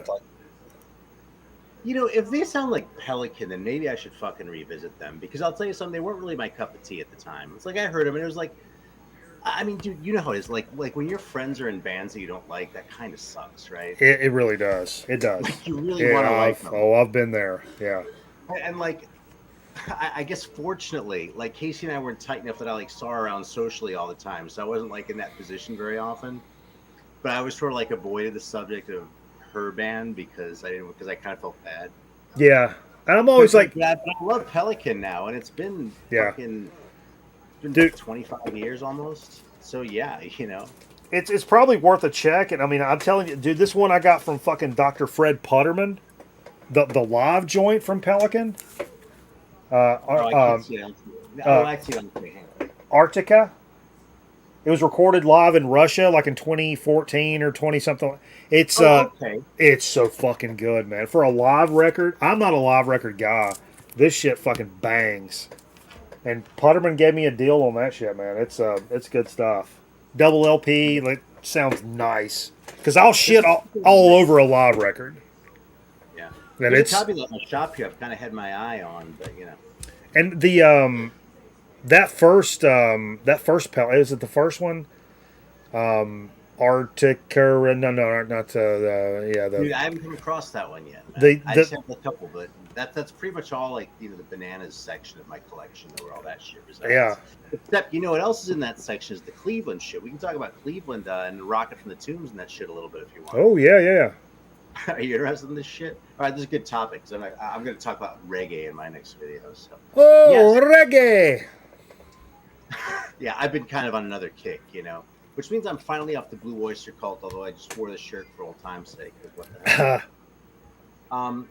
No, basically, there's this really tiny little punk scene in Cleveland, and that nobody knew about. I don't think anybody. I certainly hadn't heard of it until Clinton Halen put that book out, like in the early '90s. And it was about like 70s punk, and he talked about New York and Detroit and Cleveland, and people were like, oh, Cleveland getting put up there with New York. And I think that brought a lot of attention to some of these bands like the Electric Eels and Rocket from the Tombs and shit like that. Yeah. But Rocket from the Tombs was sort of the band with the most legs. They, they're just some like nobody guys, but both the Dead Boys and Perubu ended up coming out of that band. Dude, Dead Boys are killer. I love the Dead Boys. Yeah, but a lot of those Dead Boys songs, like some of the Rockets songs, some of them they like never really got resurrected, but most of the back catalog kind of got split between Perubu and Dead Boys. Huh. So like Sonic Reducer, the Dead Boys took. Then there's a song on the record called "Caught with the Meat in Your Mouth," and that was a rework of, I think it's called "I'm Never Gonna Kill Myself Again." And then Perubu did like 30 Seconds Over Tokyo and Life Stinks and Final Solution. Perubu took more of the stuff, and they kind of changed it more too. I really like those raw versions though. Yeah. And I have a fucking record signed by Crocus Behemoth, right? Really? Oh, that's cool. Hang on one second, man. Okay. Pretend I have to go pee. Yeah, I'm going to pee. So I don't know what to say. I don't know how to fill time. Listen, folks. If you got an Amazon Prime account and you want to link it to your Twitch account, you can get a free sub to Grown Man Record Night. It costs you nothing. Benefits the show, benefits you. Get access to exclusive emotes, and you don't get any ads here on Twitch. Who forces ads down your throat? And actually, I can trigger it. Here's the difference. I can actually trigger ads on Twitch. So for instance, if I was by myself just now and there was no Carl here to like fill in the gap. If I'm like, I'm going to go take a piss, I can hit a button and it runs ads for like 2 minutes while I go take a piss. Which, what do you guys care? And it just seems kind of weird. But I actually would get money from that. But I don't do that. I've never actually triggered ads. Anyway, so give me your money, or I'll seriously come after you. All right, man. So this is the first 45 by Tim Huey from Akron. Woo! Aaron Griffin. Submarino. Oh, right. Sorry. Scared the shit out of me. That's funny. Yeah, some of my fucking chats behind them. Like, yeah, anyway, so this is that record, man. And I actually bought this at a shop in Cleveland called Platypus just a couple months before I moved to San Francisco. It was kind of that guy who got me started on fucking 45s. And a big part of it was turning me on some of this Cleveland shit. Like the Styrenes. These guys are actually from Akron, but it's also like really bad shit. They put out an album that's pretty easy to find, but it's like about half as good as the 45s, if you can find either of the first two. Anyway, David Thomas, when he was in Rocket from the Tombs and also in the early days of Perubu, they used the name Crocus Behemoth. So when I found this at the shop, I was a little bit surprised. Oh, wow. Holy shit. That's crazy. I should have saved this for my Unique Records video. Maybe I'll show it. That's right. That's right. Because I'll bet no one else has a fucking Tin Huey 45. Dude, you could do 10 of those videos. Come on, let's be honest. Yeah, I could do one or two. Yeah. That's awesome. That's awesome. Yeah, I love. I've mentioned this before. As I've started honing in a little bit on more 7 inches than I have in the past. One reason is kind of running out of space, like in the 12-inch shelves, but like that, it's like a whole nother world, and it's a tough rabbit hole to kind of start going down. But it has a very baseball card. I was a baseball card kid, and it's got a very baseball card vibe to it. The aesthetics, the smaller shape of the 7 inches, you know, like showing off the artwork, and it's like flipping through baseball cards and like, oh, you got a fucking Don Mattingly? Oh yeah, well I've got a fucking, you know, people are always kind of like comparing, like, oh, you seen this? You ever seen this? It's much more of a 7-inch thing than with an LP thing, where you're like, you ever seen this before? Like, you don't really do that with LPs, you know, much. Well, I think that a lot of times they didn't come with sleeves. Kind of puts a lot of people off for just that reason. Because Yeah. it's fun, you know. Actually, you want at the same day I got that Tim Huey one. I got this Styrene one. These guys are from Cleveland. I kind of joked earlier that they should have done either. There were a couple songs that like all the Cleveland bands seem to do, like Jaguar Ride, which was written by one of the guys from the Electric Eels, and they would do it. But then the Styrenes also did it, and then the guy from the Eels also wrote Circus Highlights, I think, which was the B-side of their first 45, which I'm going to show you and see if I fucking find it. Yeah, check this out. Oh wow, that's what it looks like. So this is really, if you're not looking for it, it's apparently some of these were stamped, but this one, I don't know if you're gonna be able to see this on this camera, but it has little MM for Mustard Records 101, or Mike Miller, either way, or Mike Miller. Yeah, I don't think this is showing up too well, is it? Can you see that? No, not really. But that's really cool. It just looks cool in general. Just that generic, like, basic bitch. I love that minimalist kind of design. Yeah. Did you see? I'm sure I've shown you this before, but you didn't know these guys like back in the day, did you? The Sarcastic Assholes. No, I think you have shown me that. Yeah, it's I don't remember. It's a manager at the TV station I work at. It's our digital manager. It's this punk band from Ohio back in the day, and then I guess one of the guys from Burger Records reached out to him. Who I guess he's from Ohio and was like super like into the band when he was a kid. It was like, hey, can I reissue this shit on cassette? And they were like, yeah, that's cool, whatever. They were all like, this guy like wears suits and shit to work. Like he's like a manager, like. But he's a record guy. He's familiar with the show. He watches the show from time to time, and awesome. like we talk records and shit. And one day he was like, "Hey man, you do cassettes or anything?" And I'm like, "Yeah, I fuck around with them here and there." And he's like, "Hey, you want one?" This guy like offered to reissue this stuff, and I'm like, "Yeah." And then when I got it, I'm like, "Oh, this is cool." I was like, "Sarcastic Assholes, that's funny." And then I flipped it over. I'm like, "Wait, this shit's on Burger Records?" And he was like, "Yeah." And I'm like, "What the fuck?" And he was like, yeah, one of the guys that was like really into us, and he was like, it wasn't the pederast guy, it's the other guy.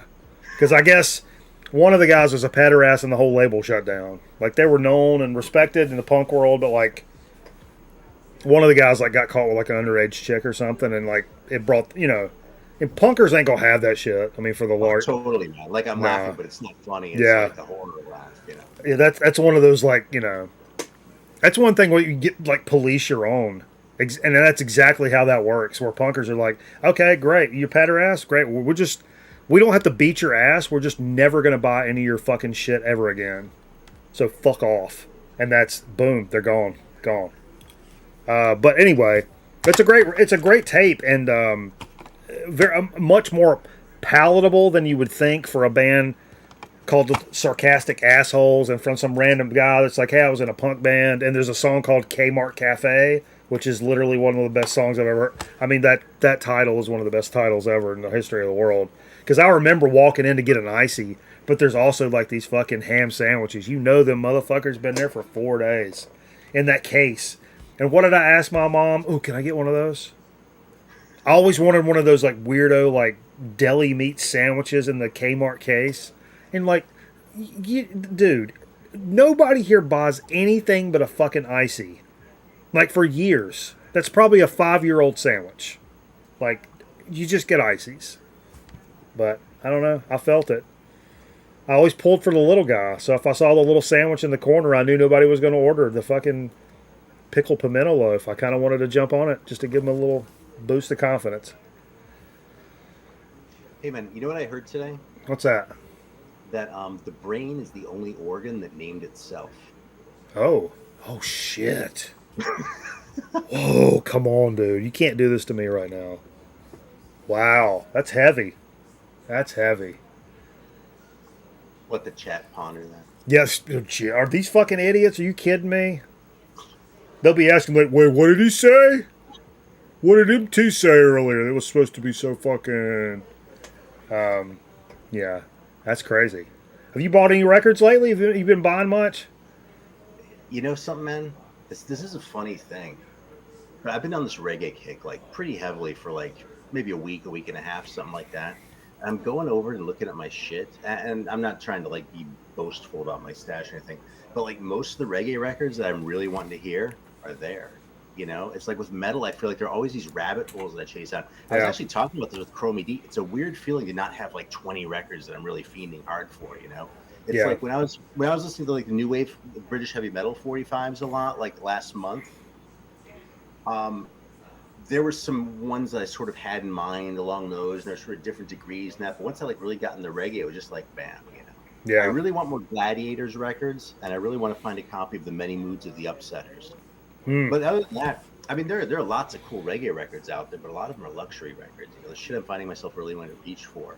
I have a lot of records, you know, and it's not like I haven't listened to this, but there's a lot of shit there I listened to once or twice where I'm like, maybe I should listen to that a couple more times. It's Yeah, really and got- I'm sure in that genre there's a lot of like rare ass 45s and stuff. But I mean, is it also like essential stuff, or are you just collecting collectibles? There's probably a jumping off point where it's like cool versus. I mean, you could probably say that about every genre, but you know, I don't really do I don't do the shit with reggae like I do with the metal. There are a few Yeah. kind of expensive ones that I went out and bought out because they're guys I really like, especially Prince Farai actually, because he's like my favorite fucking reggae guy. So there are like 2 or 3 of his albums that just haven't been reissued and are kind of rare, and I just bent over for those. And you know, like I said, the Upsetters, I coughed up a few bucks, not even a ton of money, but some money for a copy of The Good and the Bad and the Upsetters on Trojan. yeah, You know, but you know, a record like that's worth it anyway. But for the most part, you know, dude, you know where I do this? And actually, you know, it's funny. A lot of my tips I don't like to give away, but I'll share this one. A lot of my reggae collection I built by going to that Millions of Records site yeah, and just like listening to their sound clips, because that was Yeah. Ernie B's reggae before. That's like the reggae distro. it He has really other is. shit too, but you go to his reggae essentials and that shit's on point. I don't always like every single thing that's out there, but I almost never regret listening to something. You just gave away the super secret store. Yeah, I don't know if it's really. He doesn't want to do the super secret store. Is a funny thing. So is Yeah. vinyl.com, although that shit's gone. Yeah, I can't believe that they had trouble like keeping that up and running. But that's fucking crazy. What's up, No Baloney? Jason Skills is up in this mug. Jason Skills is talking about bought the new Municipal Waste album. Have the CD sitting here. I watched a guy. I ate up every single second of the video from Ground Zero Salem. Fucking Pat's video was like 55 minutes long. First update he'd had in a long time. And I sat through it like it was a goddamn fucking like movie theater. Like I was a kid in a movie theater. It was great. And he talked about municipal waste in there, and I love municipal waste. And the new record, he said he had the CD as well, and he said it was great. He's like, I kind of dropped off after like the Art of Partying or right around that area. Kind of like the early stuff was really cool. They were like a real like throwback thrash band, and then it kind of became sort of derivative. He was talking about the kids in the scene. They all showed up with the flipped up hats, and they were like wearing the uniform like it was like a clown show, you know. And that's when stuff starts getting weird. But he was like, the new record, he's like, it's pretty good. And so I went and streamed the fuck out of it for a couple of days. It's a really good record, in my opinion. The new Municipal Waste. It's good stuff, man. It jams. It had me like thumping in the car. Like it was just like straight Spotify or whatever. But it's good stuff. right on. I don't know him that well, honestly. So. Yeah, I found him through the Art of Partying, and I missed that. I'm very romantic about that. And Carl is a perfect example of that. The thrash era of metal, where you're like, you throw crazy parties and people are fucking skateboarding and you're fucking burning shit, and just there's a keg over here, and like that whole vibe, like it reminds me of like Carl and his other friends like in high school, like that crew of people. Bo, our bass player that passed away, he was one of those like redneck thrasher motherfucker that's kegger out in the woods and metal and like, yeah, Converse high tops and acid wash jeans and shit like that. Yeah, it's fucking so awesome. awesome how this shit manifests in different parts of the country too. Like, Yeah. I kind of grateful that I had the chance to live in a few different places. Like, Yeah. that's just- I think it was very similar to a lot of places, except maybe like the woods parts of that. You know, like the kegger in the woods kind of thing, and like bonfires, and like redneck chicks like going, "Woo! I'll fight any motherfucker out here. You bring it on, motherfucker!" Swinging a knife around. Like we had like crazy redneck bitches that would like fight anybody in a second, more than any dude ever that I've ever known. And they were scary. You didn't want to be anywhere near them. Because especially like, 1, 2 o'clock in the morning, you'd be like, oh, there's a chick over there. Let me go talk to her. Yeah, she might cut your fucking throat. I mean, it was a good possibility that you were going to get bucked up on as quick as like some dude, like for no reason. And often for no reason. And then you can't hit the girl back, but she's coming at you with like a fucking knife and shit, and like, this is a random example, not from personal experience. Shut the fuck up. But it was yeah. Hey, speaking of shutting the fuck up, where's Carl? Hey Carl, come back in here. No, my 5 minutes are up. I want to say hello Yeah. to Carl. I've been summoned. The problem is you can't hear Carl. Carl can't hear you because that's why I have to wear the things. Oh shit! All Can't right. hear well, you. But you can wave to him. Metal Theologian wanted to say hey. Sit down. What's up, Metal? Sit down. I'm working on it. Sit down, Golmar. I got to move the chair back. He can hear you, but you just can't hear him. It's not an episode of Grown Man. All right, Record. one-way It's conversation about walking here. Back and forth in front of the camera. Welcome to the show, Metal Theologian. Glad to see you around again. That's right, man. Actually, put your. Hey, that's universal. This is the closest we've been to singing. Hey, look at me. 2 beers. How'd that happen? Proud of you. What if I just put your head over Bag here? of tacos. Yeah, you We're guys just want some fucking more talking over each chachos? other. It looks like I am. I'm good right now. Yeah, that's what I'm doing. I'm trying to make an MT Carl version.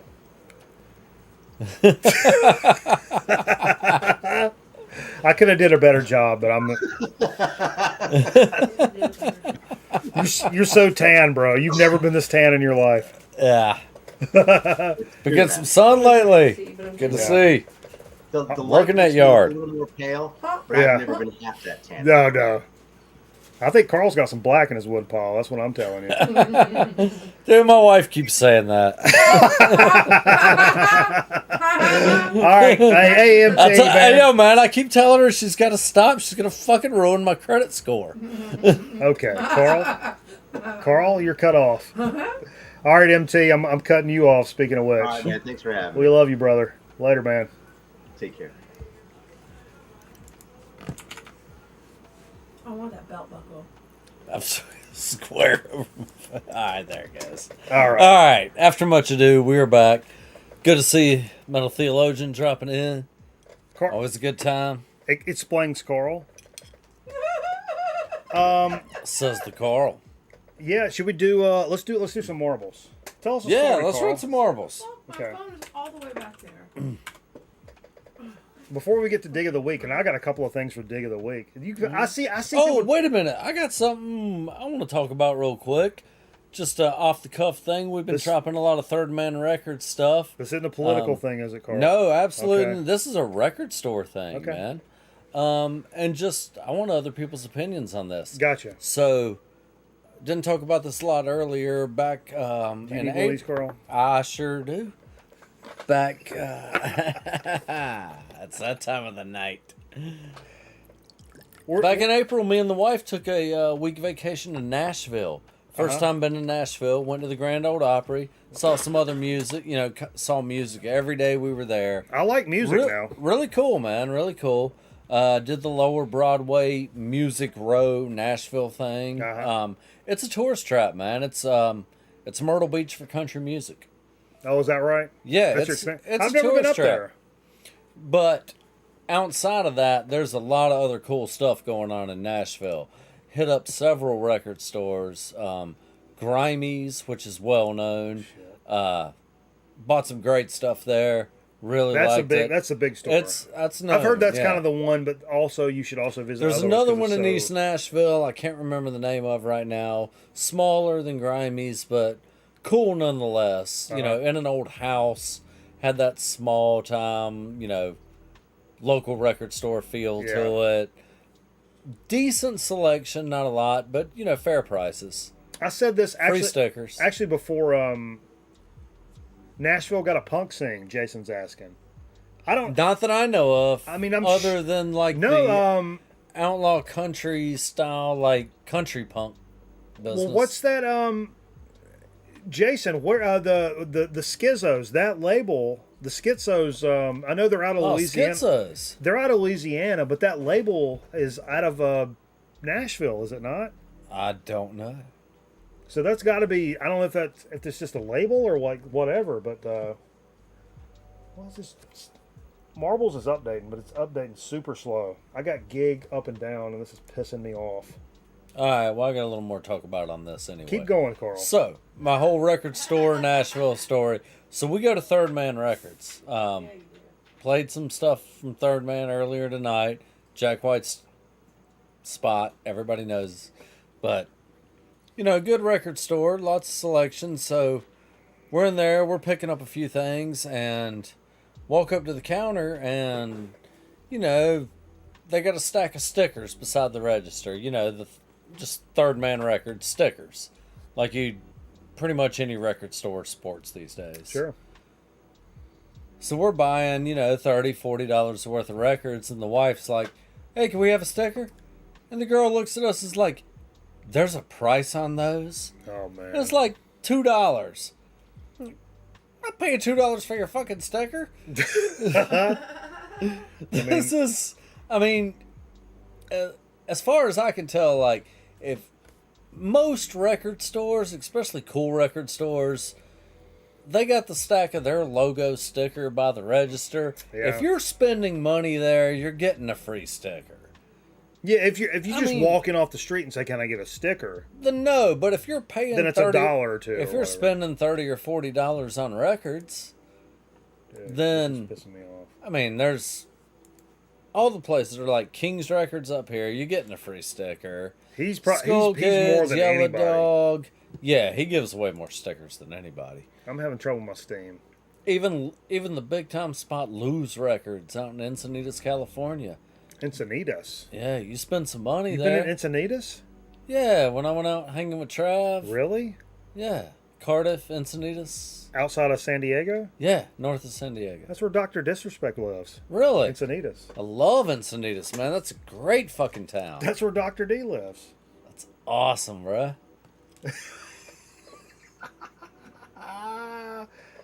Fuck you, Marbles update! It won't make Alright. Everybody go dig out your old set. We're playing Marbles Retro by hand. We're going to build a track. We just gotta do we gotta do dig of the week instead. Let's do dig of the week then. So what you been digging on, Carl? Have you been focusing on any particular genre of music like lately? Have you been going to a lot of record stores or buying online or shit lately? I've actually the last few And cheers. Let's do this. Oh yeah. Hey, let's get some shots. Yeah, folks. yeah. Let's get a proper number of shoddy emotes Come up on. in there before we take this one. But have you been concentrating on anything? Honestly, it's been kind of a. Honestly, I've been filling out a little bit of the back catalog lately. Because when I really get into it with like one of like favorite bands, I want to have most everything by them. I'll get into a band and I'll buy the entire. I'll accumulate the entire. Do you guys do catalog. that? Like if you get into like a new band Yeah. that you just discovered, do you go buy like every fucking thing they've ever done? Or are you like selectamundo kind of thing? Cheers. Cheers. Cheers, everybody. Do one with us, fuckers. Don't be fucking pussies about it. Throw them back. So. I am for some artists, but I don't do it for everybody, I guess. Oh no, I don't do it for everybody. Just my favorites. Yeah. So here lately, I've been filling out my Suicidal Tendencies collection again. I had it all on cassette. I still have it all on cassette. You're right. But lately, within the last 3 months, they've come out with a lot of new reissues of all the old Suicidal. So Yeah. within the last year, Greeno just asked me, he's like, have they ever released reissued the Suicidal stuff? I'm like, they're doing it they're right doing it right now. dude. Now is the time to grab it. Yeah. that Feel Like Shit Deja Vu we played earlier. Yeah. And you said that was an EP, right? That's an EP, yeah. And then where did that fall in the lineage there? Just after How Will I Laugh Tomorrow When I Came to Smile Today, Gotcha. which is one of my digs. Oh, here we go. So, this is a brand new repress. Classic 88. Pull it back in the light. I think it's, come back into the light. We'll do. Maybe. Tilt it forward. There you go. Yeah. Get a little good old Actually, another word. gangster on it. Yeah. Well, I'll keep it up. Yeah. So this was I want to say 88. Yep, 88. Epic Records.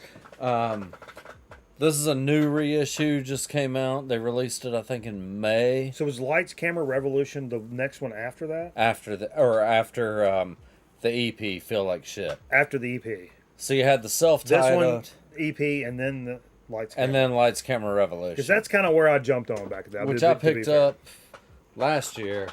Picked up Lights, Camera, Revolution. Aaron said he picked that one up a couple of months ago. Cool. And also picked up, I didn't bring it with me, but I also picked up the one after Lights, Camera, Revolution, The Art of Medical Legend Rebellion. says when they were getting ready to press that record, he went to the plant and put his wiener on the plates. quote of the night. Quote of the night. Give me some quote of the night Yeah. span for that. Yeah, that's in the running for sure. Hell yeah. See, I picked up Art of Rebellion, which is the one that came after Lights, Camera, Revolution. Right. Picked that up recently. Picked up How Will I Laugh Tomorrow and Feel Like Shit Deja Vu. The only one I have left to grab is Join the Army. And I believe they are repressing that, if they haven't already, as well. So yeah, all the old school Suicidal catalog is available, like new represses right now. You interested in picking? Are you closing out that category? Yeah, that's going to be pretty much it. 'Cause I don't know. How far do you go? Is there a limit to like where you want to? Art of Rebellion is probably where I stop with Suicidal. What's past there? You've got. When's the last record they did? Still Psycho, I think. Yeah. There's 13. There's several more. They've put out a few more. Thoughts on Infectious Grooves. Love Infectious Grooves. Me man. too. I wish they would repress the first Infectious albums. I can't. I've got them both on the first two on CD. Yeah, me too. But I don't remember somebody that it kind of blew me away. That was like cannot fucking stand Infectious Grooves. Really? And I can't remember who it was, and I couldn't believe it because I was like, man, I think that's some fucking Love phenomenal Infectious shit. Grooves. Actually, that's a big for the 5Ls. That's a big. We were supposed to be like a funk rock band, and then it turned into like more metal or whatever. But Yeah. that was the first thought. Was like a Infectious style. a funk band, like Yeah. a funk like a metal. modern funk metal band. But then it turned into a hip hop thing, and it turned into more of a metal thing. And, Yep. it got heavier because judging by our personalities, the more you get fucked up, the heavier you want to go. Take it. Yeah. Yep. See how far you can take it. So we started out with Infectious Grooves, and it turned out to be like Sepultura mixed with Wu-Tang Clan. Like the heaviest riffs and the fucking hardest raps. Like, well, fuck your mother, fuck your street, fuck your, and then the riffs are like, Yeah. gung, gung, gung, gung, gung, gung, gung, gung. I mean, it was like, I don't know. That was, as things progressed, that's kind of where things Where it led. Yeah, that's funny. Yeah. We want to be like G-Love and be all cool and vibey with everybody, and then it turns into just a fucking bloodbath, like, immediately. Right. It's funny you mentioned G-Love, because my next dig, this is actually a pickup from Grimey's in Nashville. Nice. G-Love. The Juice. My baby's got sauce. This, we didn't play this one tonight. I may throw it on later, or may get a little Saturday stream going. Hell yeah. This is actually his latest studio album. 2019 release. And I don't know much. I know Still jamming it pretty good. You've bought some stuff like later in G-Love's catalog, and I kind of stopped with him for there's no good reason that I did that. Like, I just kind of stopped. Well, like a lot of bands, after the first 2 or 3 albums, in my opinion, it fell off a bit. Yeah. There was some downtime there. I did become a little disinterested in what they were doing. Yeah, That doesn't mean And- it's bad. I just was no longer interested. Right. And I didn't pick up the last few LPs he came out with before this one. And picked them, like I said, it was used, grimy, good price. Nice. Scooped it up, and it's got some jams on it, man. It's some G love. Hell yeah. Kind of takes it back to the old days, like a lot of bands coming back around after several albums, taking it back to the older style. So yeah, the last one I want to talk about, man. Yeah. This is actually a gift from Cameraman. Oh, okay. He picked this up.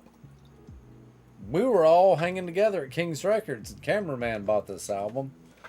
We jammed it at his house around Christmas time, and me and the wife were really stoked on it. He was so on it. This is a group called Chic and Sadie. My dreams are getting better all the time. It says Real New Orleans Jazz on it. I love these pictures, And dude. it actually is real New Orleans jazz. It is a jamming record. It's got that hanging out with the wife, drinking a glass of wine, cooking dinner feel to it. Yeah. Hell yeah. And got looking at it, and it turns out it is a No way. good shake. Right here. That's cool, man. What year is this from? This was released in 1986 on some label called 504 Records. I'm assuming that's an area code. Probably New Orleans. It's Louisiana for sure. Carl says. Oh, no, let's see. Recorded in New Orleans, yeah. Bananas has called it.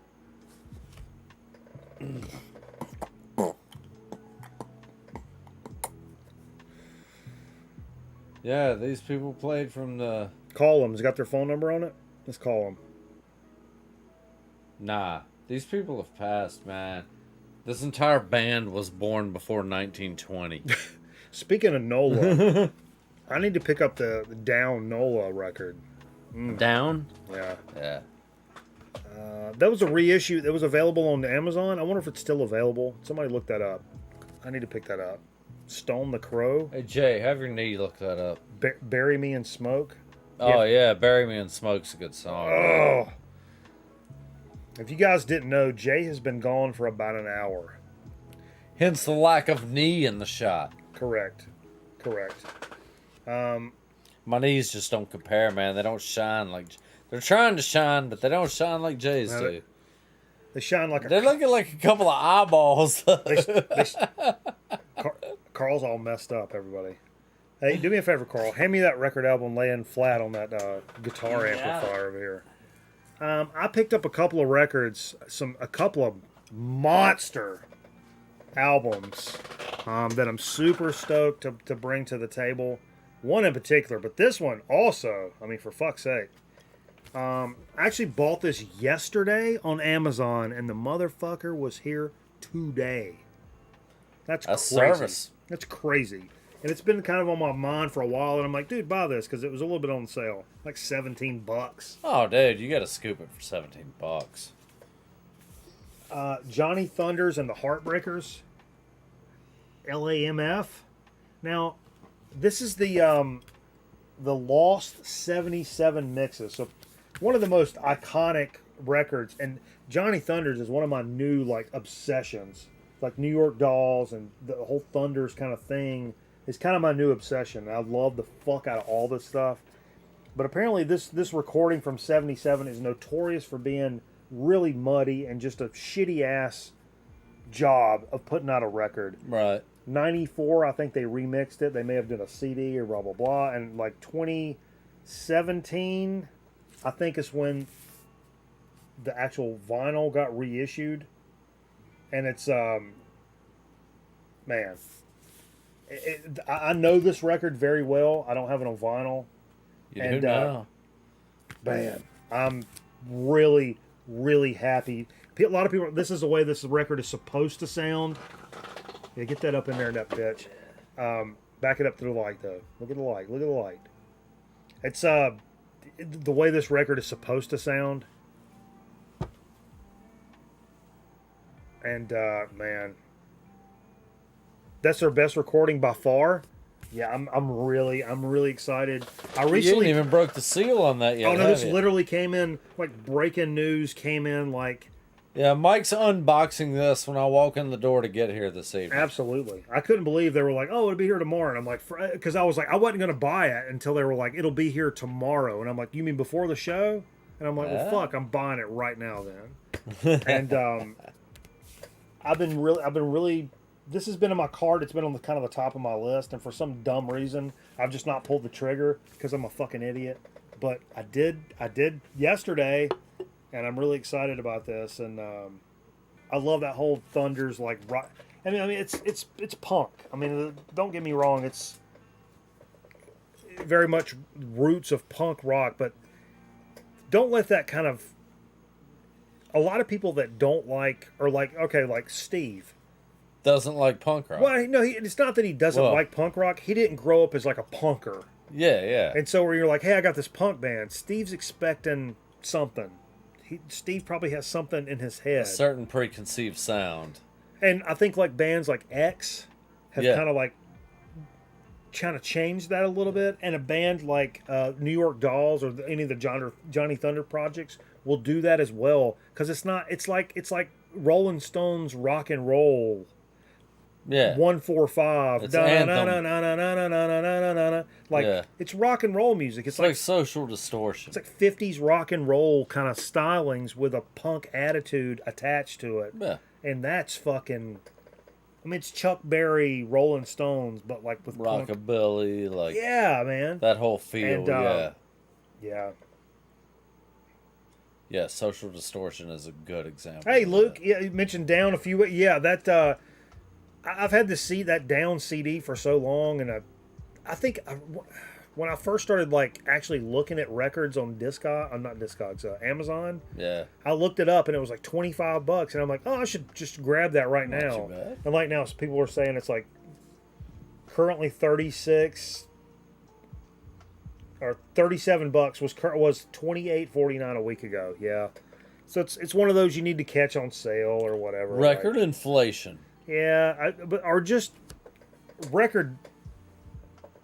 You have to mind your P's and Q's. Like just pay attention. Yeah. Don't be the kid in the toy store like me when I was a kid. I want that. I want that. Well, I want no, that. I came here to buy. I'm gonna go to Kmart. I've saved up my allowance. I'm buying this. I'm gonna buy Alpine, the GI Joe Alpine figure. I get up there, they don't have Alpine. Instead of saving my money and waiting for Alpine, I'm like, well, I'm gonna buy this instead. Yep. Just you gotta bide your time. But speaking of biding your time, speaking of Joe Biden your time, the ultimate example of this is a record I've talked about for at least over a year. During my obsession with like the Danzig, Yeah. I think I know where you're Misfits, going with this. Sam Hain, stuff like this. And thanks to a good god, we got a couple of great ass mods in the 3 great mods. Yeah, they keep it legit. Not only Aaron Griffin's always keeping me in tune to like put shit into Discogs, which I didn't do tonight because I was busy. Yeah. I distracted. Carl distracted. Shane sent over tacos, That's still insane. and that is insane. And Scotty Stricknon a week ago said, "Hey, I know you've been looking for this, and here's a link. This is like a Wednesday night stream. Here's a link. I can't find it. Where's it go? Oh, it's over here. It's on the wrong side. Here's a link. I know you've been looking for this. Danzig 3, How the Gods Kill. I have been looking for this fucking record for at least a year. And I know all these, this is what this called, it was called a fan club pressing on some beautiful red vinyl. Nice. And I know the story with these fan club pressings. These are unofficial pressings. But that's all my Danzig. 1, 2, and 4 are all of the same thing, and they all sound phenomenal. And legend has it that Glenn Danzig may be behind these reissues because He hates his record company, blah, blah, blah. But this is the one hole in my collection. And this is as far as I ever need to go with Danzig, to be honest with you. Yep. Where So you need 1, 2, 3, 4. That's it. when he starts going fucking industrial and Yeah. whatever, God bless him, it's just not my steez. But I finally, this is like a year goal. Like it's starting in January with like, dude, what's the record you want this year? Right. This would have been number one. Up there. Number one. This would have been number one. Yeah. And it was pricey for a single LP.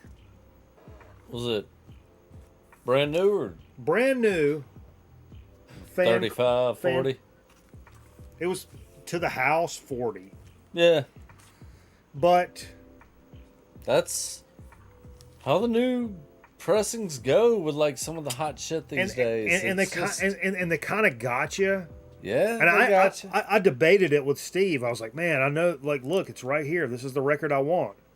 And Steve was kind of like, what the fuck are you doing? He's like, order the record. And I'm like, yeah, but by the time it's shipped and everything, it's $40. Steve's like, Yeah, well, next year it'll be 80, and you won't be able to get a copy. he's like, yeah, and order the record. What are you doing? Like, it's hard to get over that hump for me sometimes. There's a cheapo hump. And sometimes once I get over the hump, and I'm like, yeah, Carl gets a hot dog, and I'm buying him a record, and everybody gets a record. Like everybody gets a hot dog. Everybody gets a dozen tacos delivered. yeah, but it's I have to get over that hump sometimes. And Right.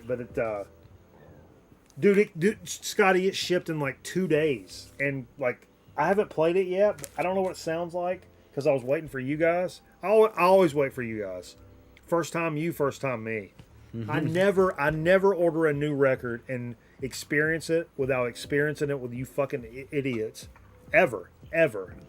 When I buy a new record, it's played on the show first, always, forever. That's awesome. Always. I don't do that. I never bust the seal and play it by myself. I've had this for half a week now. I would never play it without you guys. Never, ever. And we'll shit talk it together or praise it together or whatever the fuck, but we'll do it all together. Quote of the night. But I'm excited about this. Real excited about that. So I've been waiting for a long time. Long time, Danzig. Yeah. That's the first album I ever anticipated. It was 12 and the release date kept getting pushed back. Oh man, that's crazy. Yeah, it's yeah. And I was weird with Dan. Like I liked Danzig when I was a kid, but it wasn't until recently where I just like latched on. I was like, man, I'm on for the fucking ride, baby. I'm on for it. I want everything. I want fucking everything. Here, put that over there, Carl, before you fuck it up. You're gonna fuck it up. Yeah, I'm gonna fuck it up. Did this ever update? Oh, I think it finally updated. Oh, can we actually play some marbles? It was giving me some. Maybe. Yeah. If you get a little bit, I was gonna. All right, we can get some marbles going. Hey man, your shit went blank. Hello. Platform. Boom. Race. Okay, here's what we got to do. Boom, I got to come over here. Got to take off window capture. Got to go to game capture. Come over here. We're going boom. Gotta actually Marbles get on my screen. phone out so I can play some marbles. If it launches, captures. There we go. We finally got it. Exclamation point vote. Then the number of the track you would like to run tonight. Ladies and gentlemen, I know we're running late. We're losing people left and right. Shaky Quant with the Submarino on the YouTube side of things. Thank you so much Yeah. for joining the warmest goddamn stream in the vinyl community. You can guarantee that shit. You can write it on your fucking tombstone. The warmest stream in the vinyl community. Week in, week out, absolute temperature-wise, Carl, warmest stream. It's hot. I'm telling you. I'm I telling like you right salsa now. picante de nana Oh, I'm a picante guy. Pace picante. It's the best. It's too chunky, man. No, it's thin. Picante is thin. It's Yeah. it's watery. Yeah. Pace picante. Small pieces. I'm telling you. Small bits of onion and jalapeno and whatnot. It's good. Motherfucking flavors. And I'll fuck it up with a pork rind. I can still be low carb and get in there and get some work done. Oh yeah. Man, this week I'm already starting to feel. Watch out, man. It's gonna be silly. I'm starting to feel the pressure. I'm here, man. We're gonna get silly with it. I got the wife mad at me. I'm gonna be stupid this weekend. Yeah. You know, We should it'll be go. fun. We should go shake down a couple of crack dealers. If we rob them, they can't call the fucking cops Dude, and I didn't shit. bring my gun.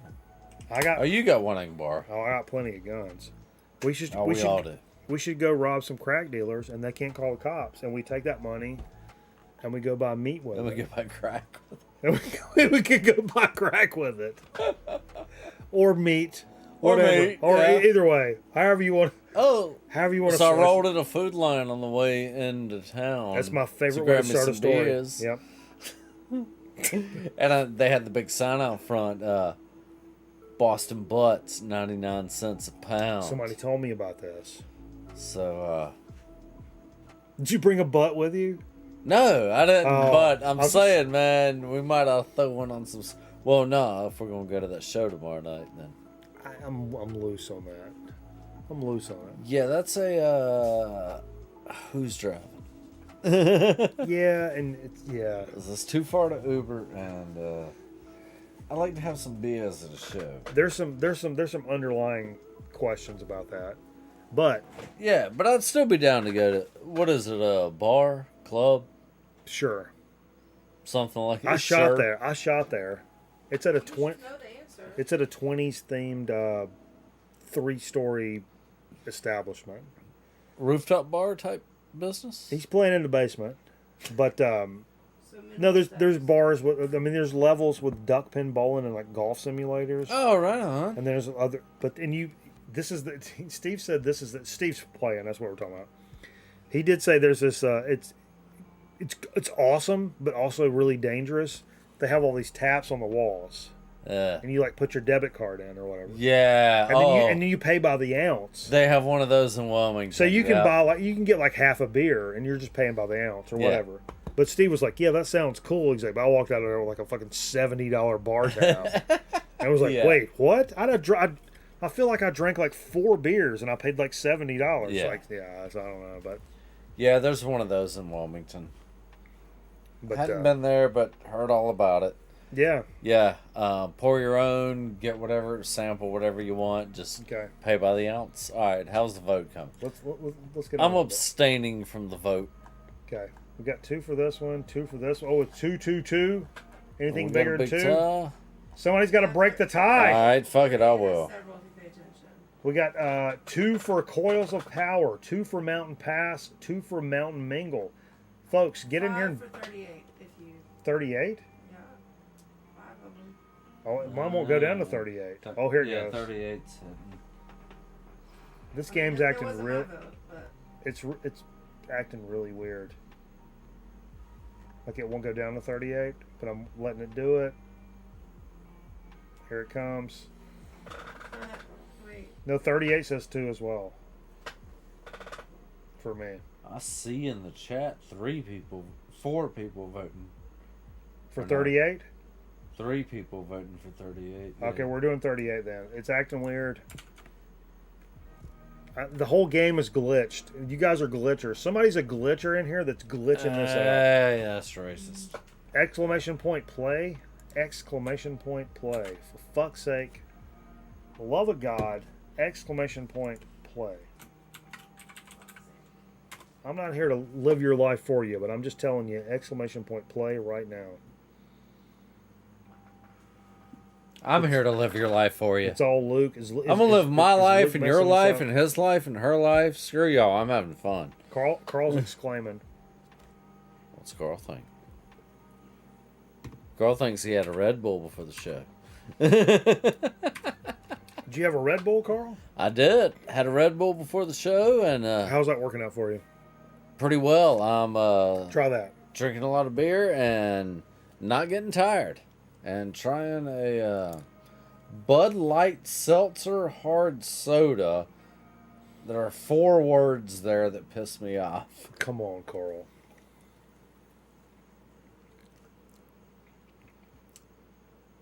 It's fuzzy. It's fuzzy. It's a soda pop. No, but it's fuzzy in a way that soda isn't. Come on. It's fuzzy like I think caterpillar. it's between a Mountain Dew and a Sprite. It's right in between them. With 2 carbs and 5% alcohol. Okay, yes, the flavor is between a Mountain Dew and a Sprite. I give you that. But it tastes like you dropped an Alka-Seltzer tablet in there. Okay, but 2 carbs and 5% alcohol. We'll get you drunk. Compared to like some not fat. shitty beer. That's not shitty beer. Modelo. But I would rather drink this than Busch Light. Most of the Oh time. yeah, I'm not. Unless I'm eating I'm wings or never something. drinking a Busch Light. No, Busch Oh, Lights wow. are great. All right, one of these Modelo cans has 13 carbs. Yeah, exactly. Yeah, well, All right, let's run this. Let's run it back. Let's run it back. Boom. Here we go. yeah. DJ Thunder owns the Grown Man Record Night record at 3:33.271. So let's see if anybody in this particular race can beat our track record of 3:33.271. Look at this. I like this. good. And in the heat of this, the heat we've been In the heat experiencing. of, yeah, we get an seeing ice this, battle going. Yeah, seeing this ice battle is kind of nice. Kind of refreshing. So we want to make a cold drink. Whoa, whoa, whoa. Brad And we chasing are the clock. You see off. that right there? He found that for 99 cents, Carl. What is that? Stadium events on NES. Guess what he sold it for? 50. No, I can't tell you. I don't want to tell you. Oh, okay. Well, that's Don't say it out loud. an off-air discussion. That's yeah, I don't want. He's kind of a. Who's running here? Oh, Oh, it's a well, fiance. Fence up on it. Got hit by a rock. Oh, boom. Hey, watch out for that Boom! rock. Oh, look at this. Look at this race. Oh shit! Oh, we got a snow. Got a bit of a snow job. Captain Carburetor. Look at this Oh, picture. shit. Look at his picture. Look at his picture. What the fuck year is that from?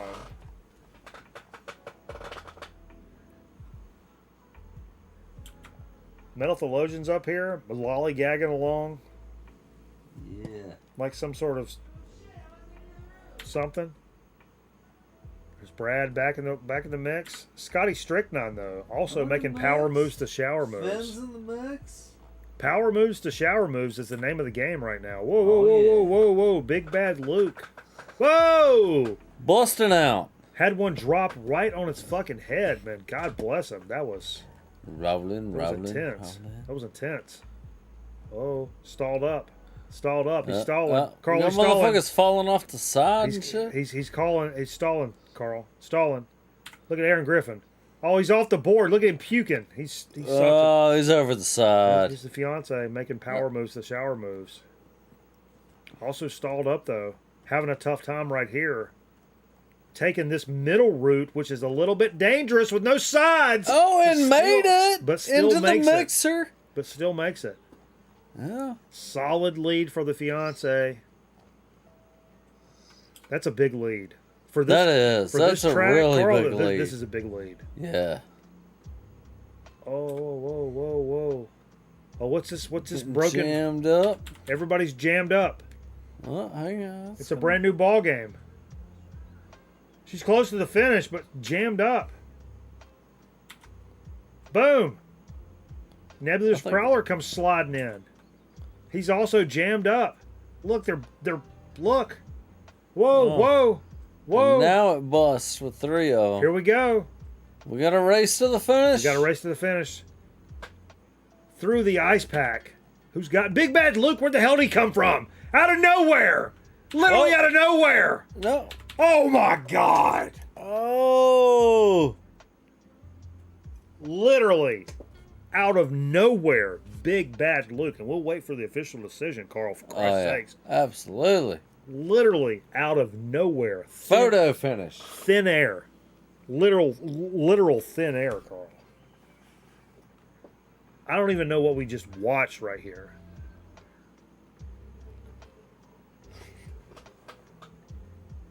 Absolute pandemonium on the track today. A lot of folks are going to take this back to garage and have a lot to think about. Yeah.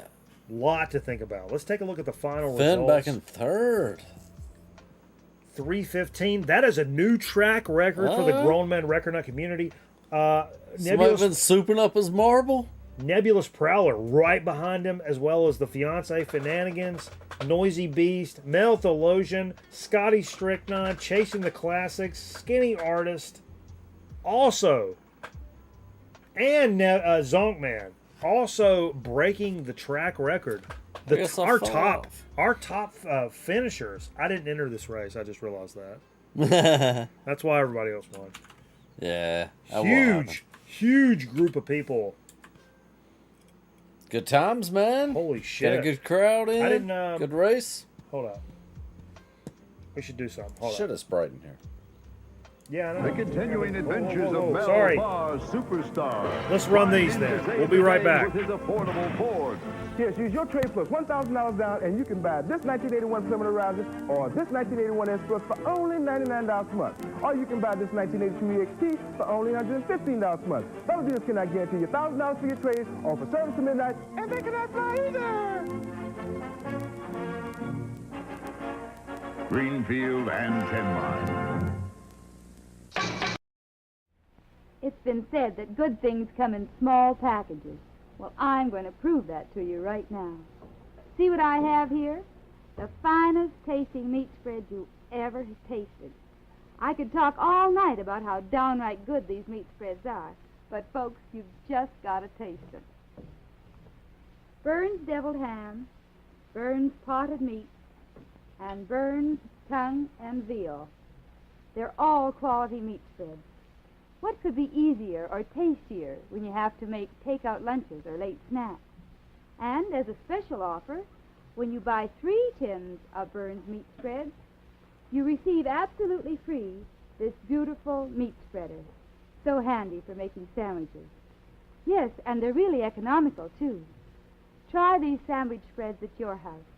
They're another quality product of Burns, pioneer meat packers of Canada. For bill consolidation, home improvement, refinancing, or any purpose. We had too many bills piled up. We need the home equity loan, but we're turning it down everywhere. Glenn saw the ad on TV and called immediately. Mr. Cash quickly paid off all our debts and gave us one low monthly payment. Mr. Cash is good people. We applied at a bank for a home improvement loan, but they turned us down, said we didn't have enough equity in our house. That's when we called Mr. Cash. He approved our loan, gave us all the money we needed at a low interest rate. I'm single and on a fixed income. A situation arose where I need a large sum of money in a hurry with a low, affordable payment.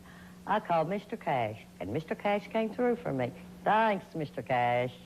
Considering a home equity loan? Call now, 1-800-444-CASH. That's 1-800-444-2274. Homeowners only. Call 1-800-444-CASH. Call now and ask for Mr. Cash. Can I help you? Yes, I have Amazon Prime, and I'd like my free sub, please. No, I'm sorry, it doesn't work that way. You take your Amazon Prime, you link your Twitch account, then you get 1 free subscription to your favorite Twitch channel. I like it, night. I like it at Mikey Bananas. He a funny guy, and a good looking too. Jay, not so much. Oh, I understand. How about some free soup then? Link Amazon Prime to your Twitch account and subscribe to Grown Men Record Night for free. You gain access to sub badges and exclusive chat emotes. Subject to credit approval, avoid prohibited by law. See Twitch Broadcaster for complete details.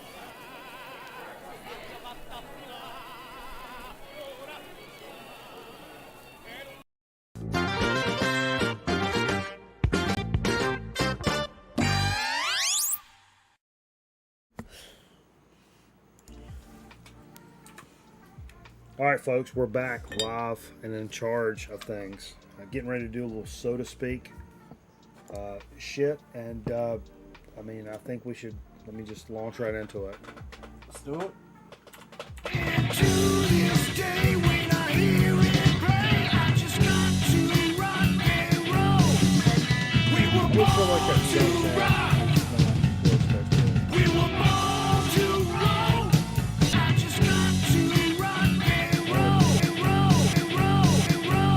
to speak. Okay.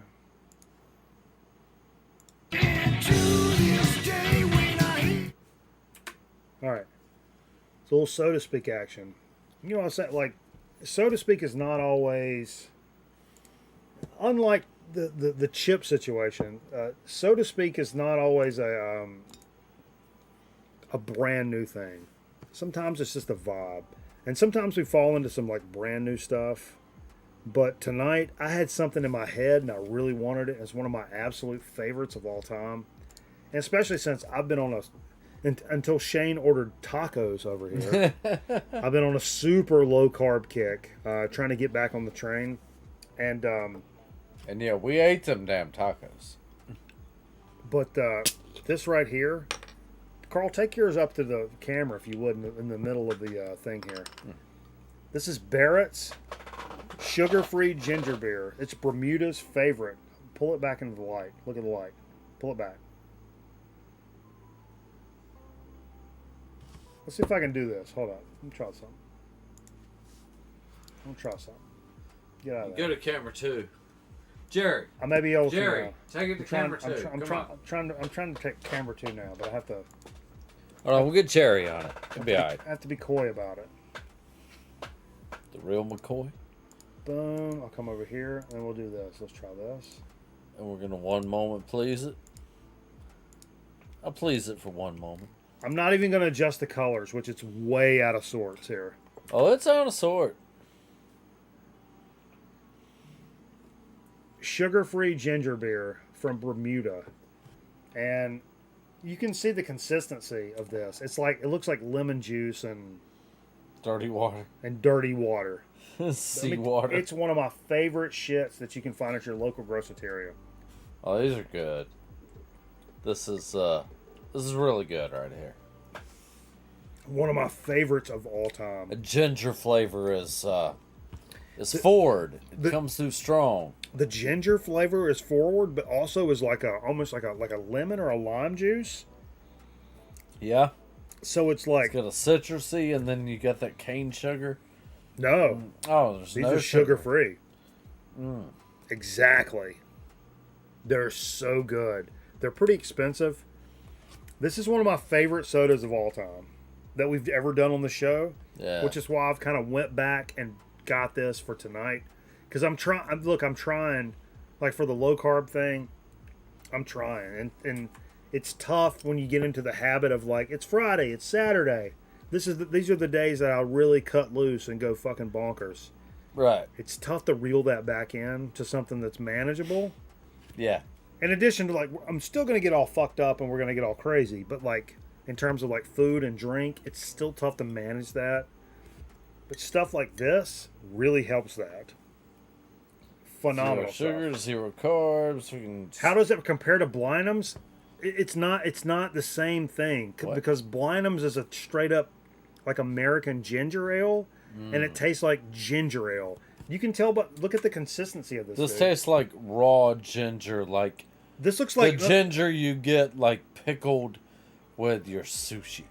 But this looks like, I mean, the consistency looks like lime juice mixed with water. It's like a milky thing. Say milky again. That moist. Blinum's is my favorite ginger ale. The Blinum's hot, but this is a ginger beer, so it doesn't taste. It doesn't do the same things. It's got a nice. It's not as carbonated. Because ginger ale is known for being like super it's fucking, over carbonated. Yeah, it's not very carbonated at all. It's my favorite. It's one of my favorites of all time. But the Blinum's like extra hot with the red cap. That's the goat. I mean, that's the baseline. That's the goat. This is kind of a different animal. That Caribbean ginger beer vibe, which is apparently a different thing.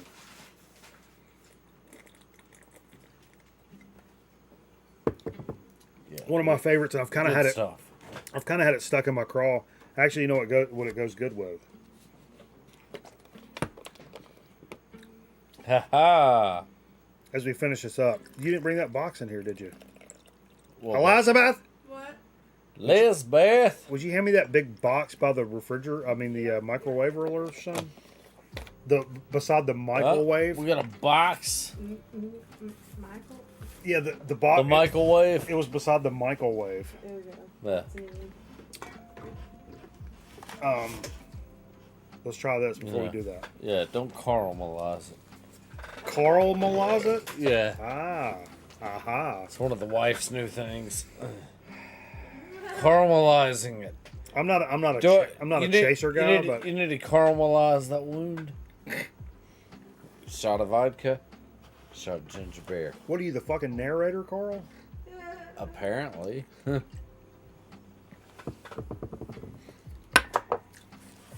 Good stuff, man. Oh, I want David Attenborough to narrate my life.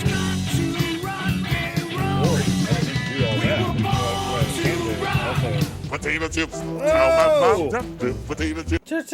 How about the dip? Excesso calorious. Excesso. There's a lot of stuff on the chip, is what you're saying. Those are thick. Pampas. Look at that. Es delicioso. Oh, Sting City. Chips in a box. Excesso calorious. Speaking of Bill, who's featured in that video, Bill sent us a package. I didn't give you a knife. Do you need a knife? Oh, fuck. Who the fuck you talking to? I got what a knife. Always have. What a knife. No, cameraman's dad made me a knife recently. Oh yeah, I got one of those. Yeah, he brought it down to me, man. It's nice, man. I've been putting it to work. What style of knife? It's a short, it's like 6-inch blade, real wide. You know, good turn on the end. Just you say general use carving knife. You know, it ain't a fillet knife. No, a carving knife. A carving knife. So, I had a feel. Which is where I cut the corals on a fish. Bill sent us a shit ton of fucking chips. I think from his trip to Canada. Canada? He went to Canada for his vacation and for his birthday up there. Oh yeah, but they were really polite about it. And so he sent some stuff for us. I see some Lay's here. Here's what we got. Lay's, cream and onion. Look. Cream. Oh my god. Okay. Whoa. What we got? We got a cucumber chip. Alright, yeah, I'm down with that. That's got some type of writing and stuff on it. Give me Okay. Cucumber. Check this out. Cucumber chips. Oh yeah. How about some magic masala? I don't even know what that means. Little marsala. That's Indian, right? Like it's a Canadian chip, but Nah. marsala's Italian. Yeah, for sure. Yeah. Marsala seasoning is actually really good. The wife's been cooking up some stuff with it lately. Okay. But yeah, That's good. the marsala seasoning is good. I think it's gonna No, work. look, you fucking well. idiots! Look, what does that say right there? What's that say? India. Fuck you guys, you fucking Not idiots. Indiana. I'm smarter than everybody. Don't everybody tell me stuff. Well, whatever. Everybody telling me shit. That's gonna be good. And That looks like a barbecue. Chicken and tomato. What? This is a China thing. Ah, all right. China. Oh. Chicken and tomato. Weird. And dog. Yeah, Carl? Metal theologian agreed with me. Marsala is Italian. It says India.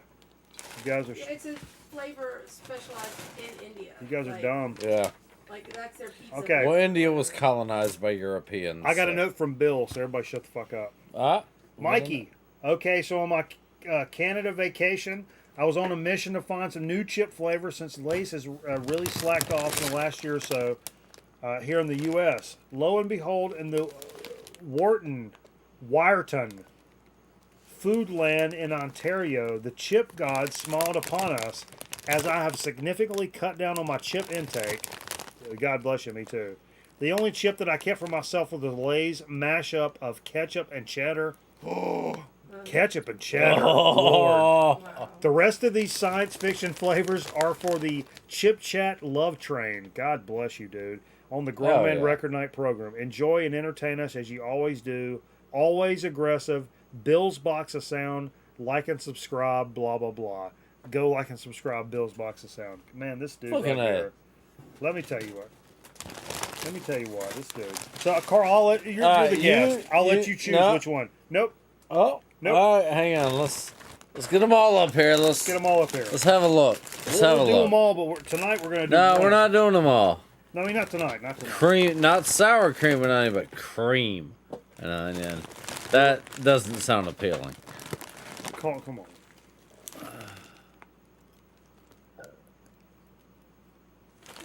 Carl's waiting. Dude, I gotta figure out what's up with his cucumber ones, man. They've been driving me crazy. All right, cucumber. What's it say on the back? You want to read it? I'll let cucumber. Carl, all right, if you'll read anything on the back, any description you could possibly give us about this, I would be indebted for life if you could just give it to us right now. Flavorful and delicious. Okay. That's all I get. Is there a phone number? No. Because my Chinese is pretty spot on. Oh, no. It's pretty spot on. Actually, a guy just got banned off of Twitch this week for doing a Chinese like impersonation voice. I should probably not do that. Probably a bad idea. People are pussies these days. Yeah, you can't do nothing. Yeah. You can't do nothing. All right, but let's get into it. We got cucumber chips here. Just straight up cucumber. And I like some fresh cucumber now. I do too. Holy shit. Dude. That's weird. Yeah. It's like eating a raw ass cucumber. That is Holy weird. shit. That's super weird. That is eating a raw cucumber. This is out of this flavor is out of China. Yeah. China. Where's my greeters? My breeder glasses. Get out of there, Carl. Give me a goddamn chip. Made in Canada from domestic and imported ingredients. I don't like how that sounds. That's real weird. I don't know how they did that, but oh yeah, It's so good. there's a phone number. that is fucking insane. Okay. Carl, this is where the my phone died. Give me your phone, Carl. Or you call it. I'm not calling. You call it and then pass it to me. Somebody call it. You gotta call the number. 16%. He called it. I didn't realize my phone died. This is confusing a lot more. I'm only 19%. You can't have a phone call? Yeah. You're gonna lose a It's few. the end of the show.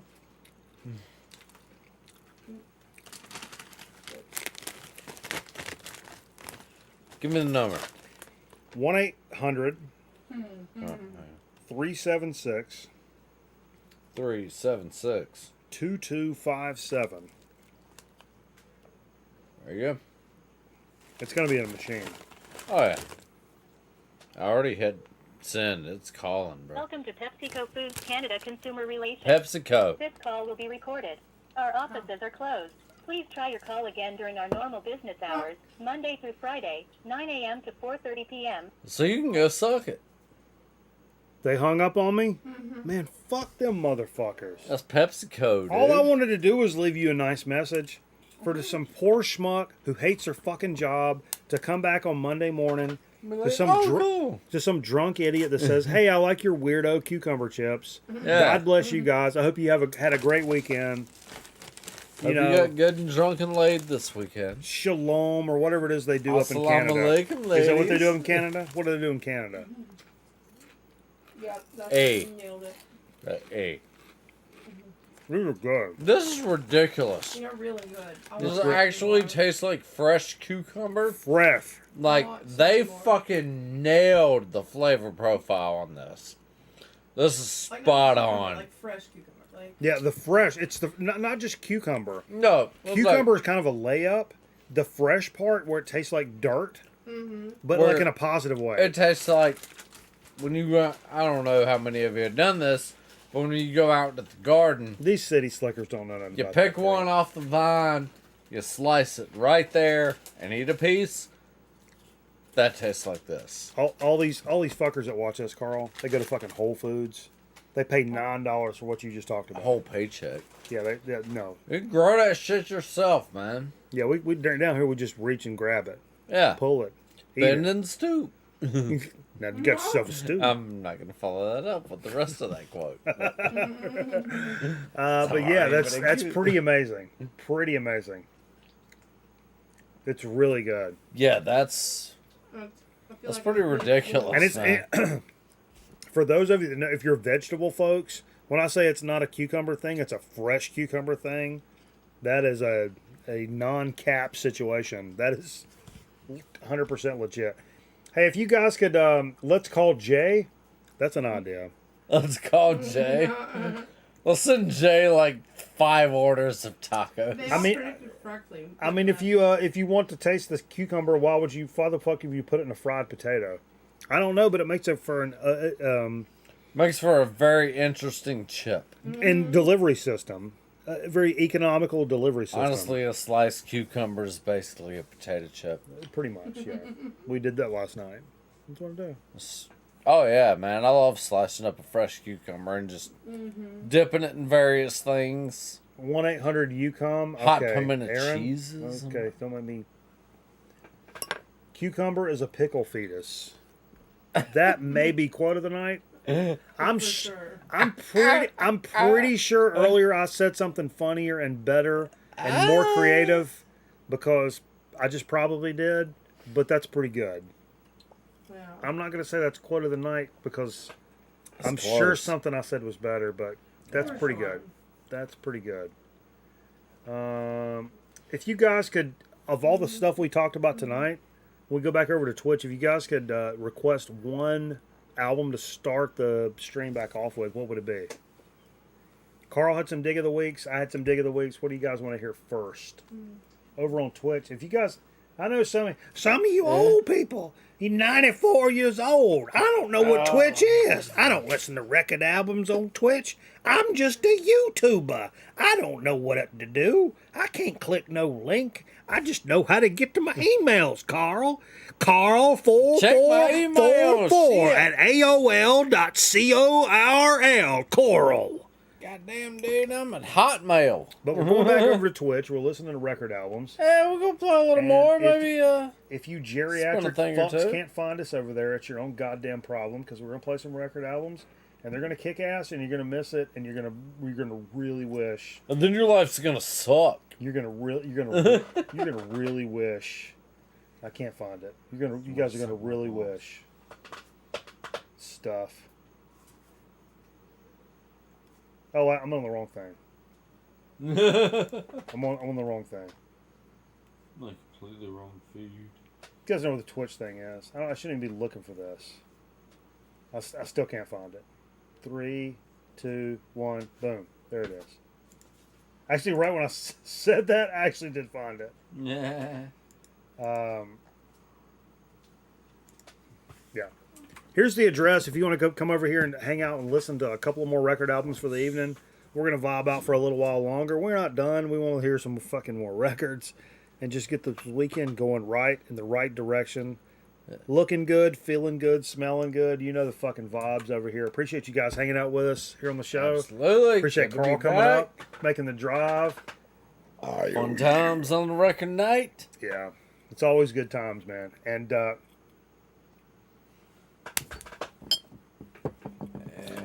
so join us back over here, and we'll do it right, and keep it spinning for a couple more hours. Yeah, or whatever. Till we get too stupid to stand. Too stupid to stand. Oh, that's a good record album. Yeah. Oh shit. The 5 L's and their new release, Too Stupid to Stand. I I saw Danzig. Some Danzig? Yeah, everybody's wanting to hear that number 3. Yeah. Yeah. Captain Carberry comes in with Mad Season. Then he lists my fucking ham address. Okay.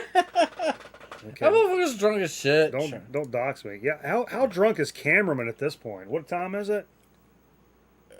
Past cameraman, past on time. He's at this point he's been drinking since 1997. Yeah, but he's got a chick in the house, so we're not gonna discuss that on air. Carl. Ladies and gentlemen, please, I implore you, come over to Twitch. Check out some Danzig. How the Gods Kill. Go cue that up, Carl. Boom. We'll catch you guys in just a couple minutes. Good luck. God bless. Have a great weekend. Lots of luck to you and yours. Whee!